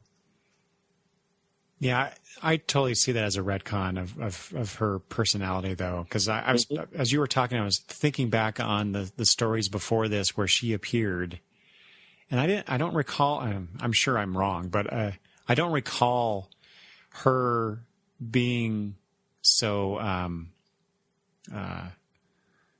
self-punishing about her ability. Right. Until now. Okay. And, on this, so this is one of those things where I'm like, this isn't working for me. One of the points that doesn't work for me, we get this sequence of her stowing away on the ship in the hopes of escaping or somehow contacting the other Legionnaires. And it doesn't matter because once she disables the villains there, she can't make sense of the controls. Although she somehow knows that there's no autopilot set for their universe, but she knows that there's one for the limbo where Orando's been transported. So she goes back. It's like, what was the point of this then? But it also works in the sense of, she's floundering. She gets her powers back, and then she has a certain sense of purpose. So, it works on two different levels, but they seem at cross purposes to me. Yeah, I had a little confusion about it, too, because I was like, wait, no, they're still in limbo, but yet they could almost destroy the Legion from limbo. They were about ready to go to the main dimension. She maybe because she messed up the controls. I don't know. And that's the other thing. She messed up the controls. So, I was a little confused by all that too. And then I couldn't think enough about it, or I couldn't think of anything that would get it, any kind of no prize or anything. So I was like, I'll let that go. So then we have this quick scene back on Earth, and so that's what the thing I mentioned earlier with Rock being our Cosmic Boy. Peter, I'm never sure if I should refer to them by their names or their real names or their superhero names as we're talking. I know what it is. We'll just have to train the listeners. Yeah. You gotta learn everything. So he's on Earth, and this is where we find that he's gathered the subs, the reservists, and the Academy members to help out with anything. The only couple things that I want to point out about this is Polar Boy seems really anxious to go out and fight. And that seems like a weird character beat for him. Magnetic Kid, agrees with him, yelling, "Yeah, let's do this." And I could kind of get that because he's the younger brother, trying to prove himself. That totally makes sense to me from that standpoint. And Rock even says, anxious, aren't they? Was I like that once? Are you reading the Tails issues in between? Yeah. And I was going to say that, we have these same characters in issue 317. And I was just going to mention the continuity error here potential continuity error, because we have Night Girl. That's Night Girl, right? Standing on the right side there. Mm-hmm. And she looks like she has a bit of a costume change here that is not reflected in issue 317. Or in 316. Oh, is it 316? The one before this issue, right? Okay. Yeah. Because there's a brief sequence with Cosmic Boy in 317, but that's after this issue. So you're talking about the one before. The Tails issue that came in between issues 3 and 4 was 316. Yeah, she was in more of like a full-bodied cat suit, and now she's in a costume that doesn't have sleeves and all that other stuff. Yeah. Well, and I think in 317 they show her too, and she's back to that her more normal full-body black outfit. Am I wrong? Am I really confusing? Yeah, I'm looking at it now, and it's 317 is when Cosmic Boy talks to Bouncing Boy and Duo Damsel. Oh, you're right. I am. Yeah. Okay, never mind. Yeah. So I'll have to pay attention to see if how she's dressed after this issue. Right. But what I was going to say though about Tales 316, which came out before this issue, does have a sequence with Cosmic Boy, Polar Boy, Stone Boy, and Night Girl. And Polar Boy sort of has that same kind of aggressive attitude, almost to the point where it's almost like he's yelling at Stone Boy at one point, like almost saying, we got a real Legionnaire here. Don't mess it up stop acting goofy, right. Stop being weird, because I think he always has the aspiration to be, if not a Legionnaire, he has the aspirations to make the subs be a viable companion group. Mm-hmm. And when they're not, he feels the most shame for it. Yeah.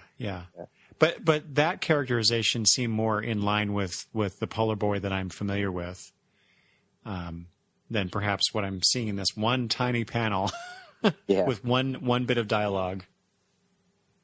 I like that they did this, though. I like that they group in. Anytime they pull in all the other facets of the Legion history, and you get some Academy members in there, like Laurel Kent and Comic Queen and Polar Power Boy. Like, I'm there.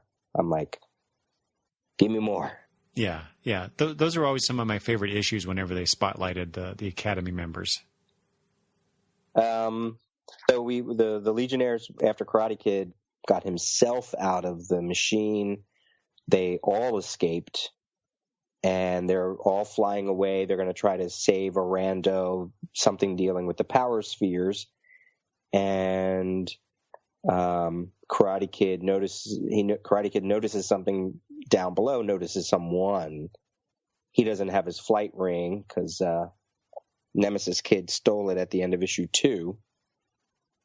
So he drops down and confronts Nemesis Kid, and this is where we're going to get the beginning of this battle. So we're talking about pages 13 and 14, and I guess I don't have anything about 13 either. That's there was nothing that sort of stuck out there. But page 14, however, what do you got for that? Where they finally meet face to face, Nemesis Kid and Karate Kid. Do you have anything there, or not until the actual fight? Yeah, not really. The one thing I focused on here is Nemesis Kid says, "Who else would have picked Orlando for vengeance on you?" And that's what got me thinking about thinking about their history together. Mm-hmm. And they reference that specifically, I think later, a little bit later, right? Mm-hmm. Yeah, it's not here. No. I knew it would come to this ever since the day we both joined the Legion, Karate Kid. And so that got me thinking about, because I couldn't remember what it was between them. And so that's when I went back and leafed through those Adventure Comics issues that where he first appeared, Nemesis Kid first appeared, and Karate Kid, and others as well. And Princess Projectra and Pharaoh. Pharaoh, yeah, right. Yeah.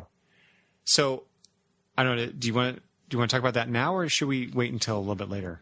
Yeah, we can talk a little bit about it now. We're not going to go, I don't think we need to go through the whole issue, but... Oh, no. Yeah. But because I had the same thing. Now, I read the letter column, and in the letter column of this issue, they said, how do they word it here? Mr. Paul Levitt says, he was a longtime favorite character of Paul Levitt's. We'd like to think his battle against Nemesis Kid was foreshadowed from the day they both joined the Legion in Adventure Comics 346. And then they do say, in consequence, this story is affectionately dedicated to Jim Shooter, who scripted that story, creating not only the two of them, but Princess Projectra and Pharaoh Lad at the same time. So when I read that, I was like, oh, well, let me be the judge of that. So then I went back and read 346. Come to find out, you have to read 346 and 347. Yeah. It's a two-parter. And real quick, it's 346 is the first Jim Shooter Legion story ever. He did a blind submission, like he basically created a comic and sent it in. He was 14 years old. Mort Weisinger, the editor, didn't even know. He was like, "Oh, hey, you got to come to New York. We're going to buy some more stories from you." And then Jim Shooter's like, and then he's like, "How old are you?" And he says, 14. And he's like, "Let me talk to your mother." And then they had to wait till school was over, and then they went out to New York in the summer. But yeah, he would do what Keith Giffen did. He would thumbnail the book, the story, and then for 346, it's probably widely known that Shelley Moldoff finished it, or either looked at the thumbnails and kind of did his own thing with it, kind of similar to what Steve Lytle probably did with Keith Giffen. But that's how Jim Shooter used to write the story. He used to do layouts. So 346 is Jim Shooter layouts with Shelley Moldoff either embellishing or finishing or just kind of, looking at. And 347, I think, was Kurt Swan. So not only is it Karate Kid, Nemesis Kid, Princess Projector, and Feral Lab, but you also get the first appearance of the Khunds, who I love. They have the pink warrior race. I love those guys. And they're kind of like the Klingons of the Legion universe. I was just going to say that too. Yeah.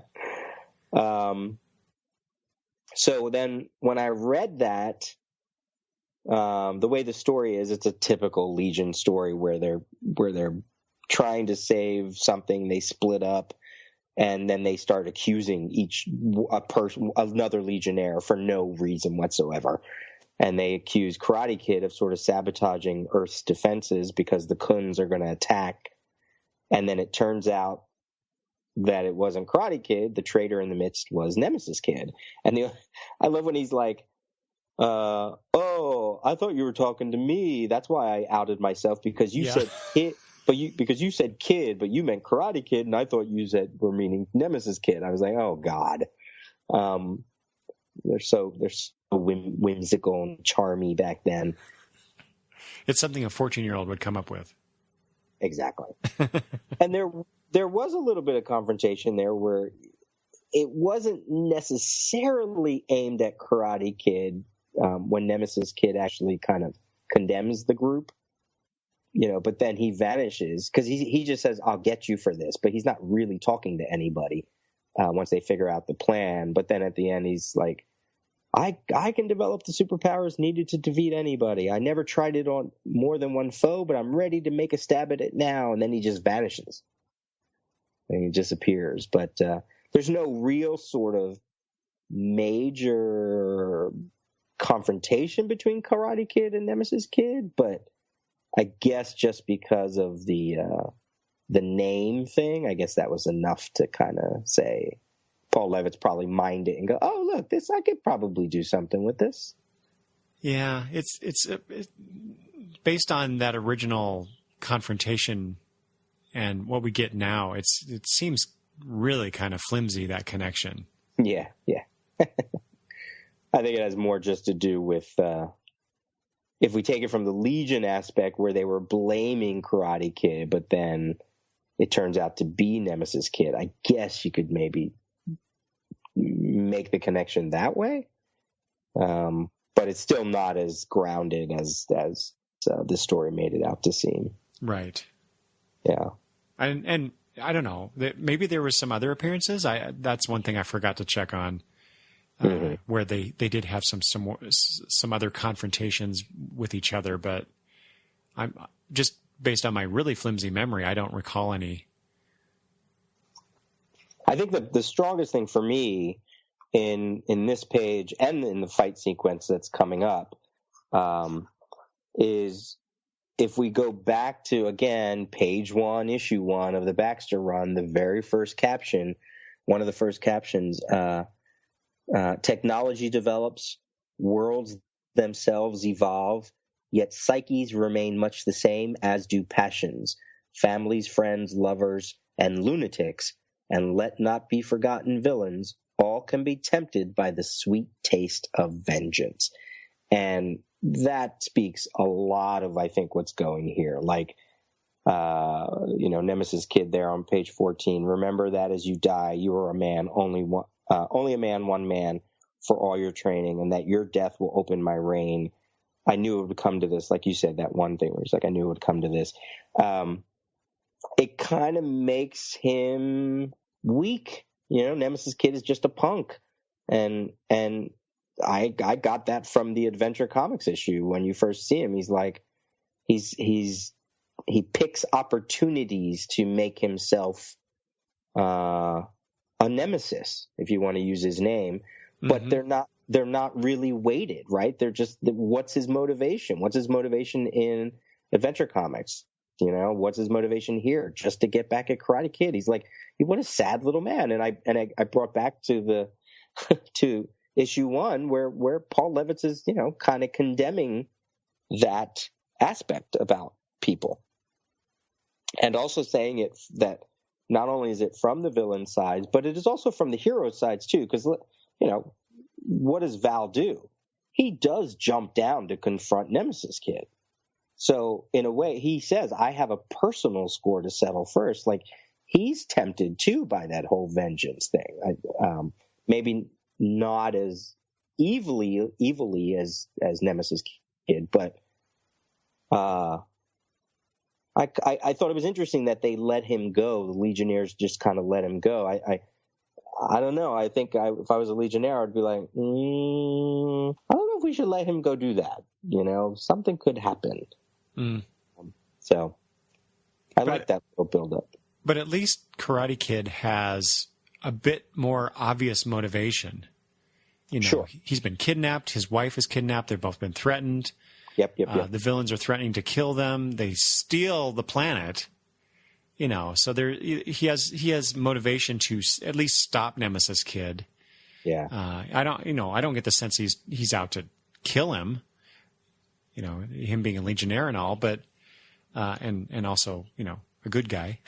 Right. Well, but at least not initially. Yeah. Exactly. Yeah. But again, back to Nemesis Kid, where he says that your death will open my reign over Arando, then what the hell? Why did you wait? You had him captured, incapacitated. Nemesis Kid could have killed all of those Legionnaires at any moment. And that's, again, I keep coming back to this oath thing and what the plan was and why the motivation. Why are they doing what they're doing when they're not doing what they stated their goal was? Well, that's why that's why I don't think the goal was anything more than rubbing it in Karate Kid's face. I do. Like, I'm very curious to read the next issue now after this whole thing, because I'm like, wow, he's a punk. He's just a punk. So you think him saying, your death to Karate Kid, that's just bravado on his part? Oh, I think he means it.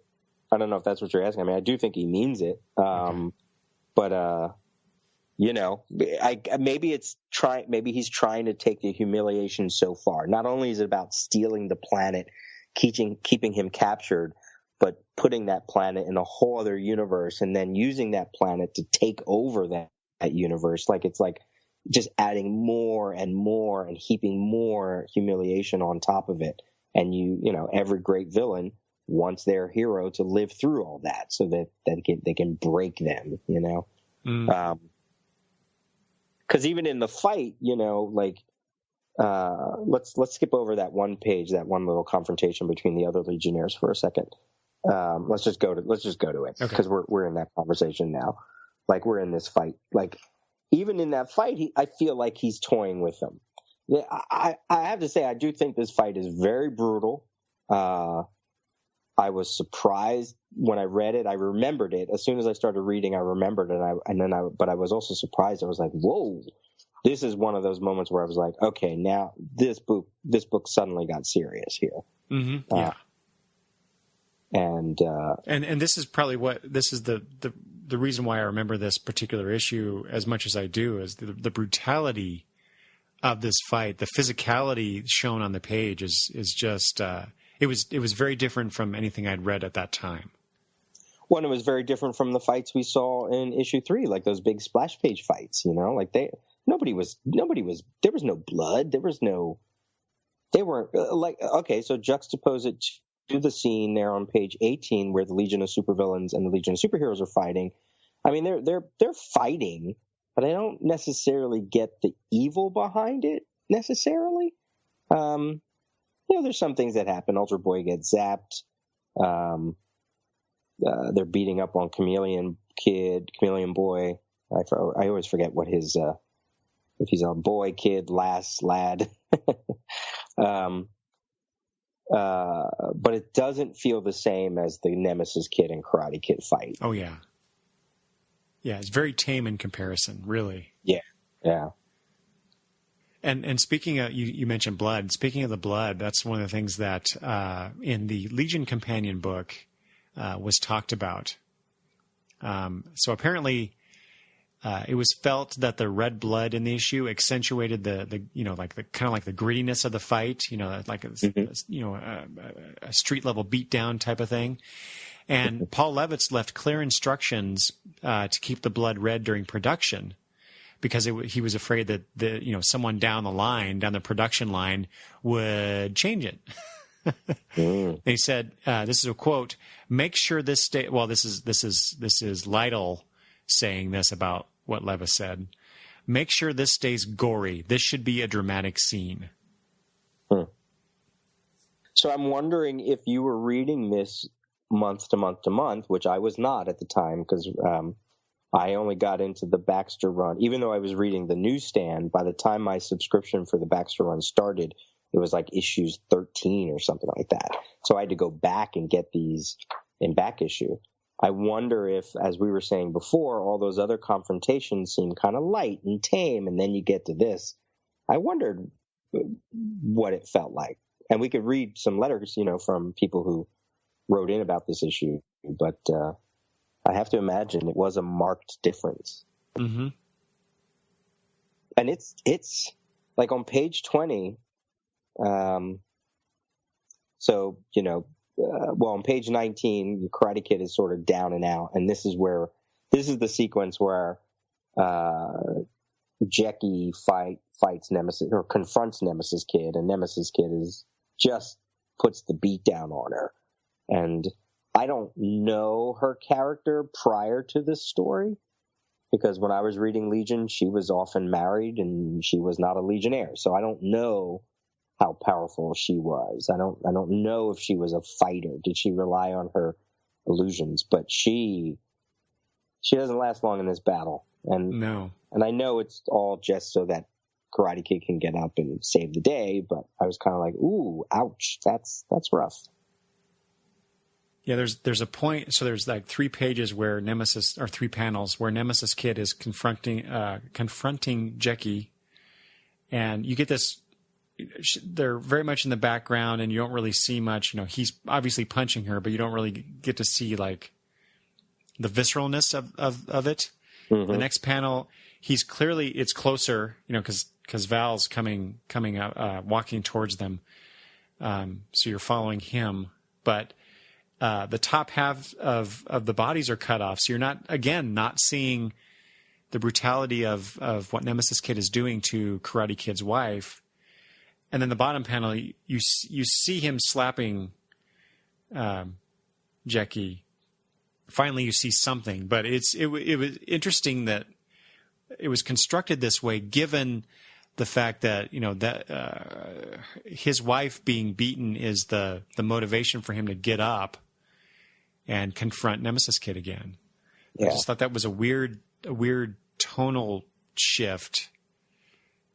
Because I would normally expect, and maybe that's the reason they did it this way, because you would normally expect to see the beatdown more pointedly, I guess, to then motivate the hero to get up and do something about it. But again, you don't need to. You don't really need that. So I guess I'm being nitpicky here, and trying to make the story conform to my own sense of dramatic raison d'être. But, yeah, and we're looking at a story that was 30 years old. Exactly. Yeah. So the violence against a woman might have something to say about that. Yeah. Mm-hmm. But what I do like about it, so you said, Legionnaire doesn't kill, which is very true. But on top of page 20. Yes, let's talk about this. Yeah, so Karate Kid comes in. He says, "Get off my wife." He has Nemesis Kid in a chokehold. And we get one panel of Karate Kid. You barely see his face. You just see kind of an eye, kind of his teeth. They're gritted. And you see, for the first time, what I'm assuming is fear. Yes. In Nemesis Kid's face. And it's like he sees his death. I in those two panels I went, okay, he wants to kill him there. Mm-hmm. Like I think clearly we're supposed to get that impression. Strongly so. Yeah. And I love the shadow on Karate Kid's face. Mm-hmm. And the way his hair falls into his eye makes it almost seem animalistic in a way. And it's these two little panels all just on the top of the corner. And I was like, whoa. And this 2-panel sequence, I think we see a reflection or duplication of it, an homage perhaps. But this comes into play later in I think in the next issue. Oh, okay. I thought you were going to say the next page, because if you look at page 22 where Jackie looks at him, it's almost a reverse of it. Oh yeah, you're right. Yes, yeah. Where she's looking at him and begging him to, It is very much a mirror image. Wow. Yeah. So for people who don't have the issue, we're just basically, they're just fighting. They're fighting for pages and pages and pages. Yeah. And the page 21 where Nemesis Kid has Karate Kid's ring on his finger and has him up against the wall and just punches him 1, 2, 3, 4 times. There's a great effect where you the reader are kind of like Karate Kid and you just see kind of stars as he. Yes, I love that sequence. Yeah. Those especially those 3 panels at the top of that page. Mm-hmm. That was so cool. Despite this beatdown, Karate Kid still has something in him that allows him to get back up and fight back, and he does so and briefly incapacitates Nemesis Kid to the point, I think, or maybe he happened to grab the right hand, but he ends up with his Legion flight ring in his hand. But what's curious about this is that particular panel on page 22 is the combination of what he's saying, because Jackie says, "Take the ring, get away from him," and Val says, "Away, run away," and he's looking at the ring, which oddly enough seems to be glowing, at least by the way the coloring is. It's a weird kind of light situation in this panel, but what it does is it accentuates via shadow and shading of color the fact that Karate Kid's face is just mushed up. Mm-hmm. He's swollen. Actually even looks like maybe he's perhaps lost some teeth from the beatdown. I don't know. It's not explicit, but I mean, they're being very coy about the damage done to, how badly Karate Kid has been beaten by Nemesis Kid. And then you get that. Oh, go ahead. No, I was going to say, he says it though. He says, too late, Jackie. It's too late. Yeah. It's almost like, if he is someone who has built himself up, he is probably so aware of his body that he knows he's going to die. Yeah. But, again, nitpicky me, he's talking because he's so tired. He might even have been dazed to some degree, because mm-hmm. he's talking hesitantly. But then, as soon as he makes this decision to do what he does next, suddenly his speech pattern is more normal, I guess. Like he's had time to rest or something. It's a weird transition, or lack of a transition to me, at least verbally here. But he does make the decision to not finish off Nemesis Kid, because it appears like he could have done so, maybe. And he did have the upper hand for a moment. And he does blast off with his ring, flying up and smacks Nemesis Kid one last time. But then he makes a decision to fly up towards one of the power spheres. And on this scene, or this page particular, Peter, the stuff he says to his wife as he's doing this, I had a real problem with this. Why so? Well, it's just so offhand. It's so, if they'd been dating for a few weeks and he'd said something like this to her, I can maybe understand. But they've had a long-standing relationship. They just got married, and yet, he makes this decision for whatever reason. I'm not entirely sure why he thinks this is even going to do anything, or why this would work, or what he's even trying to accomplish. But he says, "Goodbye, lover. It's been fun." And I always did want to go in battle, although that's not really how he goes. "You get to keep your planet, kid. Don't forget me." I really reacted negatively to what he's saying to Jackie. That is just kind of like, whatever, dude. You're on your own now. I know. What do you think about this? I don't know enough about Karate Kid's character, the way he's written prior to him getting married. I mean, this is really the most Karate. This is the most Karate Kid paid story that I've ever read. So I don't know if he's, sort of more aloof or whatever. I think he's going in battle. I think like they did. You have to connect that scene. Him wanting to destroy the power sphere touches back to that scene where they first were escaping the castle, and they're looking up and they're going, all right, I think they used the spheres to teleport. Maybe there's a weak point, and they all start to fly up, and that's when he decides to go down and fight Nemesis Kid. So at least structurally, story point wise, it might be in his head that the spheres do have something to have a little bit more to do with the Orlando being where it's at. So that I can see the connection there.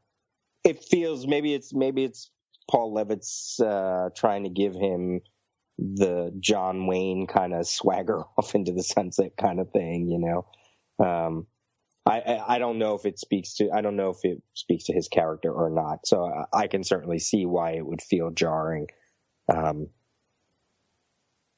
It reminded me of when Bendis took out Hawkeye in Avengers 500, and he's got he's rocketing off into like a Skrull ship or something, and he's like, "No, I don't want to go this way, not this way," and he blows up into a ship. But this is sort of like the opposite, where he's like, "No, this is the way I wanted to go out." So I thought that was kind of funny that it made me think of that. I think the sphere, the explosion, if I thought of it like a movie, like I could see it being a real sort of high point, like battle, and then just flying up and like what a way to it's pretty gruesome, that we see him lying there all burnt up and all that kind of stuff. Like, and again, I don't know how issue 5 plays out. I don't remember, but I dug it. I felt like, I think if we would have saw him kill Nemesis Kid, while we might have understood it, it's not the Legion thing to do, Mm-hmm. But what is the Legion thing to do? Self-sacrifice. I mean, Pharaoh Lad did it, So, yeah, I don't know. I guess, I don't know. I always hate it when people try to rewrite something that's already been done, and I find myself doing it a lot anyway. But two things about this. Again, I'll harp on this. I didn't buy the way that he talked to his wife, or I guess more appropriately, I just really didn't like it. I thought it kind of demeaned their relationship to some point, and that probably says more about me and how I view things than perhaps as you more accurately point out. What is this character? How has this character been portrayed? I don't recall him being this flippant about his relationship with Jackie, that's where I'm coming from about it. But if they had played up, I guess more of the I'm dying. I am on my last, I'm having my last breaths. So instead of, I certainly wasn't advocating for Val to kill Nemesis Kid here. But if he, like you, I think he realizes he only has limited time left. Mm-hmm. And instead of trying to take out Nemesis Kid or consoling his wife one last time, he's going to do the heroic thing and sacrifice himself. I just kind of wish they'd played that up a little bit more, I guess. Yeah. I don't know. This scene in particular is why I said at the beginning that I had some problems with this issue. It's just tonally just is wrong to me. The dialogue that he throws out there. Well, we'll put it to the listeners. We'll see what they. Yeah. See what they. I'd be very curious. Yeah. Now, you had mentioned earlier how you felt Princess Projectra was portrayed, especially towards the end here. Mm-hmm. So what is it about the way she's portrayed here that you were reacting to? It was the page where she's confronting Nemesis Kid and she has her illusions and he's able to see right through them. Like I don't know.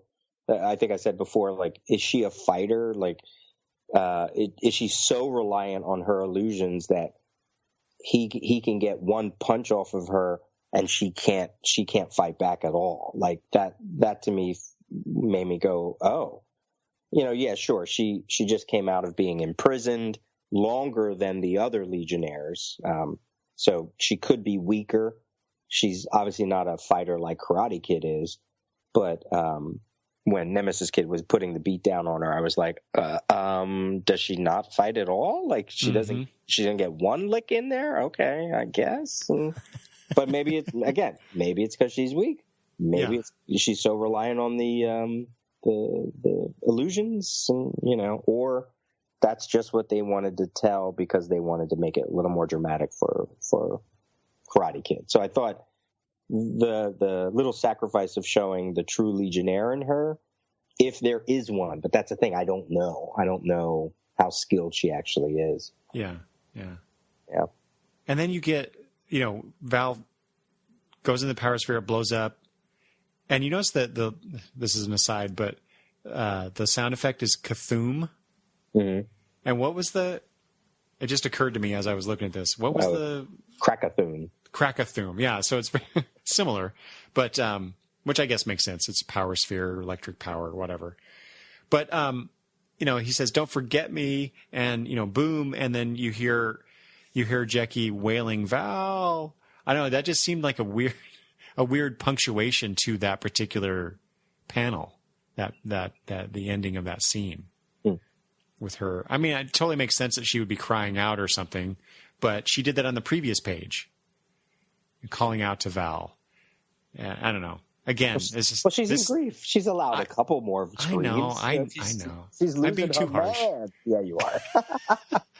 I man, this be in that position where I sort of think about, like, we live in a technology age where people record some crazy stuff that happens. Like I remember seeing a video of a family walking across this river that was really shallow.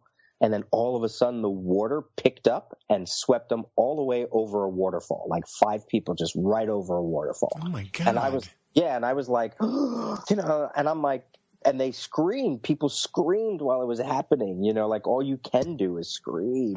Yeah. So I'll forgive her for another scream. All right, fine. You convinced me. Yeah, it's tragic. Tragedy. And then, so then we have this epilogue, and again we have. I think was it last issue or was it issue 2 where we had this weird epilogue where it was just kind of tacked on at the end. But just so everyone's clear, we're shown 2 panels later. Yeah, he's dead. Yeah, he's a charred body on the ground here, smoking still. Yeah.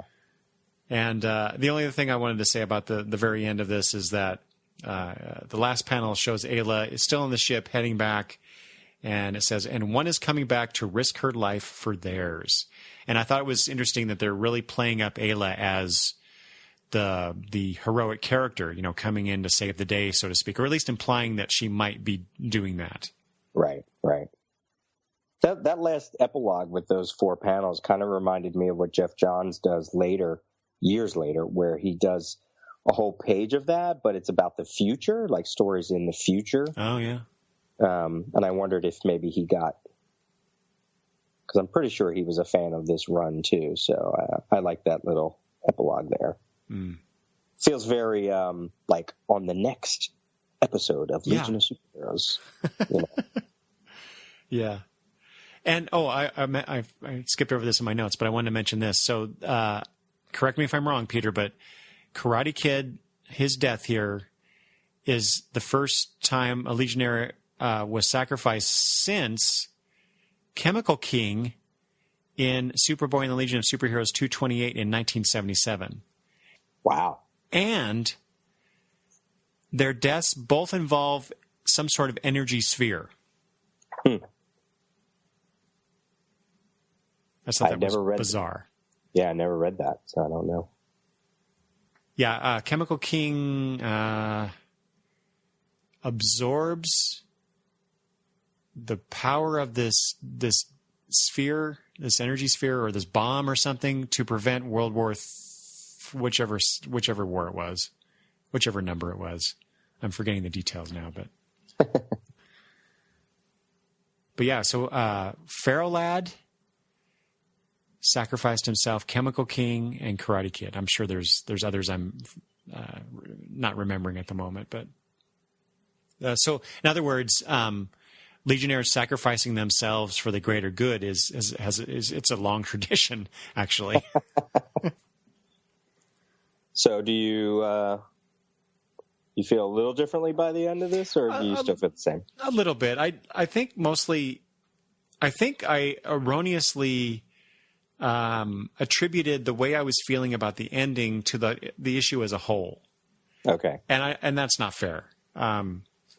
There is a lot of. I just think I'm wrong about that now. Now that I'm looking back on it, it's not tonally deaf. The whole thing's not tonally deaf. It's not without some energy throughout. It's not, and they're not disparate scenes just thrown together, like I said.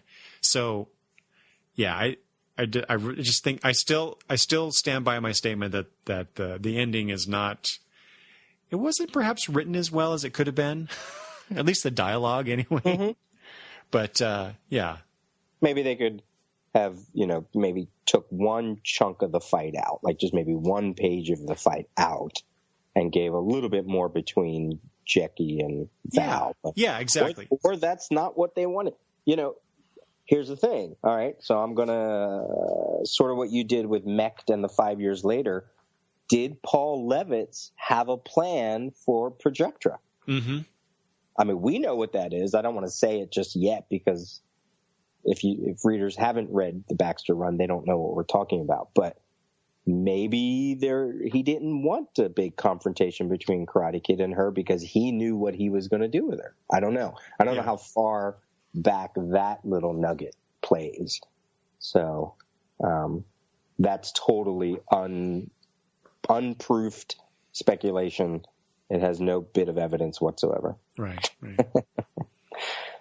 I have one more comment. So we skipped over page 15 because we were getting into the larger battle scene. So page 15 is when the Legionnaires who zoomed off and left Karate Kid behind, they go to check out the power spheres, and they said, okay, Element Lad's like, all right, I'm going to change it into oxygen, but his powers get dampened by the appearance of Cosmic King. And Cosmic King says, you've never faced my transmutation ability before. And Element Lad says, Cosmic King? And he says, I'm pleased you've heard of me, Element Lad, since I have so recently been banished from my native Venus. Oh, yes. I was going to point this out, too. Go ahead. This sequence, until this podcast and until I read it, for this episode, always confounded me. I had no idea what the F anybody was talking about. Because he was saying, Cosmic King was saying, oh, you've never faced me before. Element Lad is saying, oh, well, yeah, but I know who you are. And then Cosmic King's like, oh, I'm pleased you know who I am. And I was like, what the hell's going on? I don't get this. There are previous Legion of Super, there are previous Cosmic King appearances where he battles Element Lad. And in like years earlier, and I assume you probably know where I'm going with this, right? I don't know now. Go ahead. Well, the three, I'm not sure if it's all three, but I think it's all three. Lightning Lord, Cosmic King, and Saturn Queen were brought from the future, not only of the Legion, like not at the same time as the Legion, but of the future of the Legion. Oh, right. They were brought by Lex Luthor in some story, right? So the whole idea is that Cosmic King, if he shows up with the Legion previous to this story, he's from their future. This Cosmic King is from their present. Technically, this is like the first time chronologically he is in a Legion story. So to him, all those stories with Luthor and all that, they haven't happened yet. The only thing that has happened is that he got kicked out of Venus, which is part of his origin. Right. So when I read this, I went, oh, now I get it. This isn't the first time the Legion are facing off with him, but it is the first time he's facing off with the Legion. And I was you're making my brain hurt. Did you get it though? Yeah, I understand where you're going with this. It's just, if you think about it too long, it starts to hurt. Right, and I think that's why Element Lad's kind of like, what the hell are you talking about? And then I was like, that's why Paul Levitz wrote that whole thing of, oh, since I have so recently been banished from Venus. Right. So that comes from Superman 147 from 1961. Mm-hmm. So why do you think Levitz is doing that? Because that's a very confusing thing. I think he's doing that as a way to bring these, and I have to assume Saturn Queen is the same, is to bring these three characters in as contemporaries rather than future villains of the Legion. Not only just from the year 2984, who knows? I forget where they're from. Like if they're like from the year 3020 or something like that. You know what I mean? Mm-hmm. So he's like, all right, I'm done with that. I hate that idea that for these people to be contemporaries and battle the Legion of Superheroes, they have to go to their past. And he's probably like, it doesn't make sense because how can you have Lightning Lord do that if he's Lightning Lad's brother?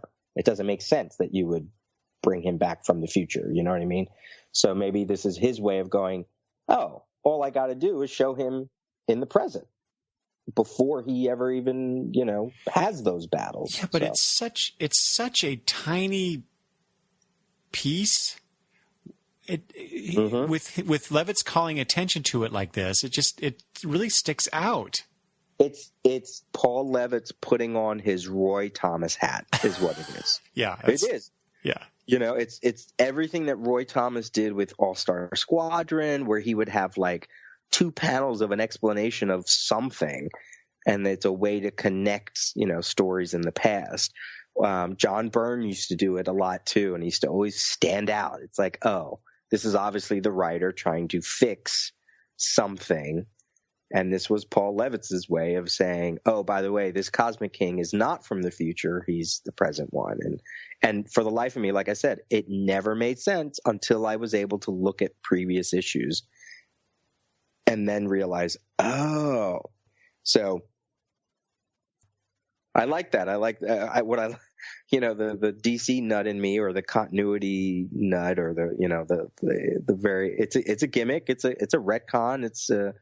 I don't know if it's a retcon, because it does have precedence in previous stories. You could pull that fact from that. Yeah, I kind of dug it. The other thing that stood out to me that I finally understand is Olvir. Did we talk about this before? You know what that name is? Olvir? Olvir? I remember you mentioning something about the name and how it was kind of picking at you. So what did you find out? It's Oliver. It's Dickens. He's a kid. Oh. I forget what Oliver, the orphan, from the musical Oliver, but also from, obviously Charles Dickens. It feels like it's a variation of Oliver, and Oliver is a kid, the orphan, who goes around stealing for Fagin, right? And Olvir looks like it's a futuristic version of Oliver. So I was like, I wonder if that's what it is. That's why it was like, it's such a weird name. But so I have to imagine that it has to be that. It feels too, he's a young kid. He's an orphan, or I don't know if he has parents. And the only one I could sort of think is like, oh, it's Oliver from Charles Dickens, of course. So I'm standing by that. Now you've got me intrigued. I want to go see if I can find out more about that. Yeah, such a random character. Yeah. Well, yeah, there's that scene too. Speaking of Olvir, he blasts Ultra Boy with his heat vision, and one of the other heroes compliments him on that. I don't know. I can't find the page at the moment. Oh, here it is, page 18. One of the other villains compliments him. Your heat vision stopped him. He says, "Yes, isn't that nice?" I'm like, there's a bunch of weird kind of things like that. The Cosmic King and Olvir's little thing. I don't know. There's some interesting dialogue thrown in there, and they're just kind of these little things that are just sitting out there by themselves. Yeah, he's a little creep. Yeah. But I wanted to get into the some explanation behind the death of Karate Kid that is revealed in the Legion Companion book from Tomorrow's. Okay. So in this is the interview with Paul Levitz. Basically, they asked him point blank, so why did you kill Karate Kid? Paul Levitz, I think he was valuable enough emotionally that it had surprise power. He didn't have a lot of unduplicated strengths relative to the Legion. In many ways, I think he worked better as a character who was sort of a counterpoint to the Legion than he was as a member. And you've got to give up the good ones sometimes, or people think you're only going to kill the Chemical Kings. That's funny. And then, so this is the interview with Steve Lytle. And I think we mentioned before that Karate Kid was one of Steve Lytle's favorites, and of course, it's not of Keith Giffen's. So the question was, one of the things which you had to do, or not a question, statement, one of the things which you had to do immediately after you took over the book was to kill off Karate Kid. Steve Lytle, yeah, one of my favorites. How bittersweet was that? That was horrible, he says. I kept thinking, there's got to be some really good reason for this. When I found out that basically Giffen just didn't like Karate Kid, and one of the last things he wanted to do before leaving the book, he told me, was to kill him off because he thought he was just such a lame character that he didn't belong in the book, I thought, that's great for you, but I'm the one who actually has to draw it because you're jumping ship. And he's my favorite character. Thank you very much. That's great. So it's interesting that the two, compare the two viewpoints of the character by the two, the two creators, Levitz and Giffen. I know Paul's very kind of mercenary about it, and Giffen is just I just don't like the guy. And if anybody has the Baxter issue number 9, that's the letter column that talks about issue 4, and we're sort of running out of time here. So, but what I like about the letters is that they go every other one. So the first letter is like, you know what? I'm not going to object to the death of Karate Kid. And then the second one was like, how could you do that? And then the third one is like, you know what? Okay, I get it. If that's the one if that's how he's got to go, that's how he's got to go. And then the next one, the death of Karate Kid is a great mistake. And then the next one is like, well, I guess, it's all good. And then, so I love that clearly the readers had mixed.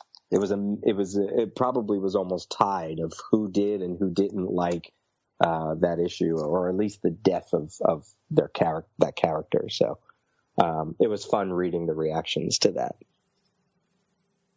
So what is your opinion about the death of Karate Kid? Where do you fall in that? I have no opinion because I didn't really know him. Like he was just a Legionnaire who died, and again, since I wasn't reading it exactly when it came out, I already knew that he was dead prior to reading it because of later issues. So in this story, reading it now, I think the build up to his death is great. I think it's classic comic book build up. Like I said, it already reminded me of Blue Beetle's demise. You give them one last hurrah and then they go, and to the fact that they never brought him back. It took Jeff Johns to finally bring him back, They actually kept him dead. He was dead. That was it. Dead. And knowing what it does for Jackie, I'm like, yeah, because that's some of my favorite Legion comics. And if that meant Karate Kid had to die to make him, okay. I'm fine with that. Yeah, I am now so looking forward to reading the last part of Eye for an Eye. Yeah. And because I know what happens between Jackie and Nemesis Kid, but I don't. I know I say this at the end of every episode, but I do not remember details about that issue. Right, like there's so much other stuff, like Lightning Lass and the Missing Legionnaires and Orando and the Great Passage, this other universe. I mean, there's so much that is not only going to play out in next issue, but in future issues too. It's amazing how much this story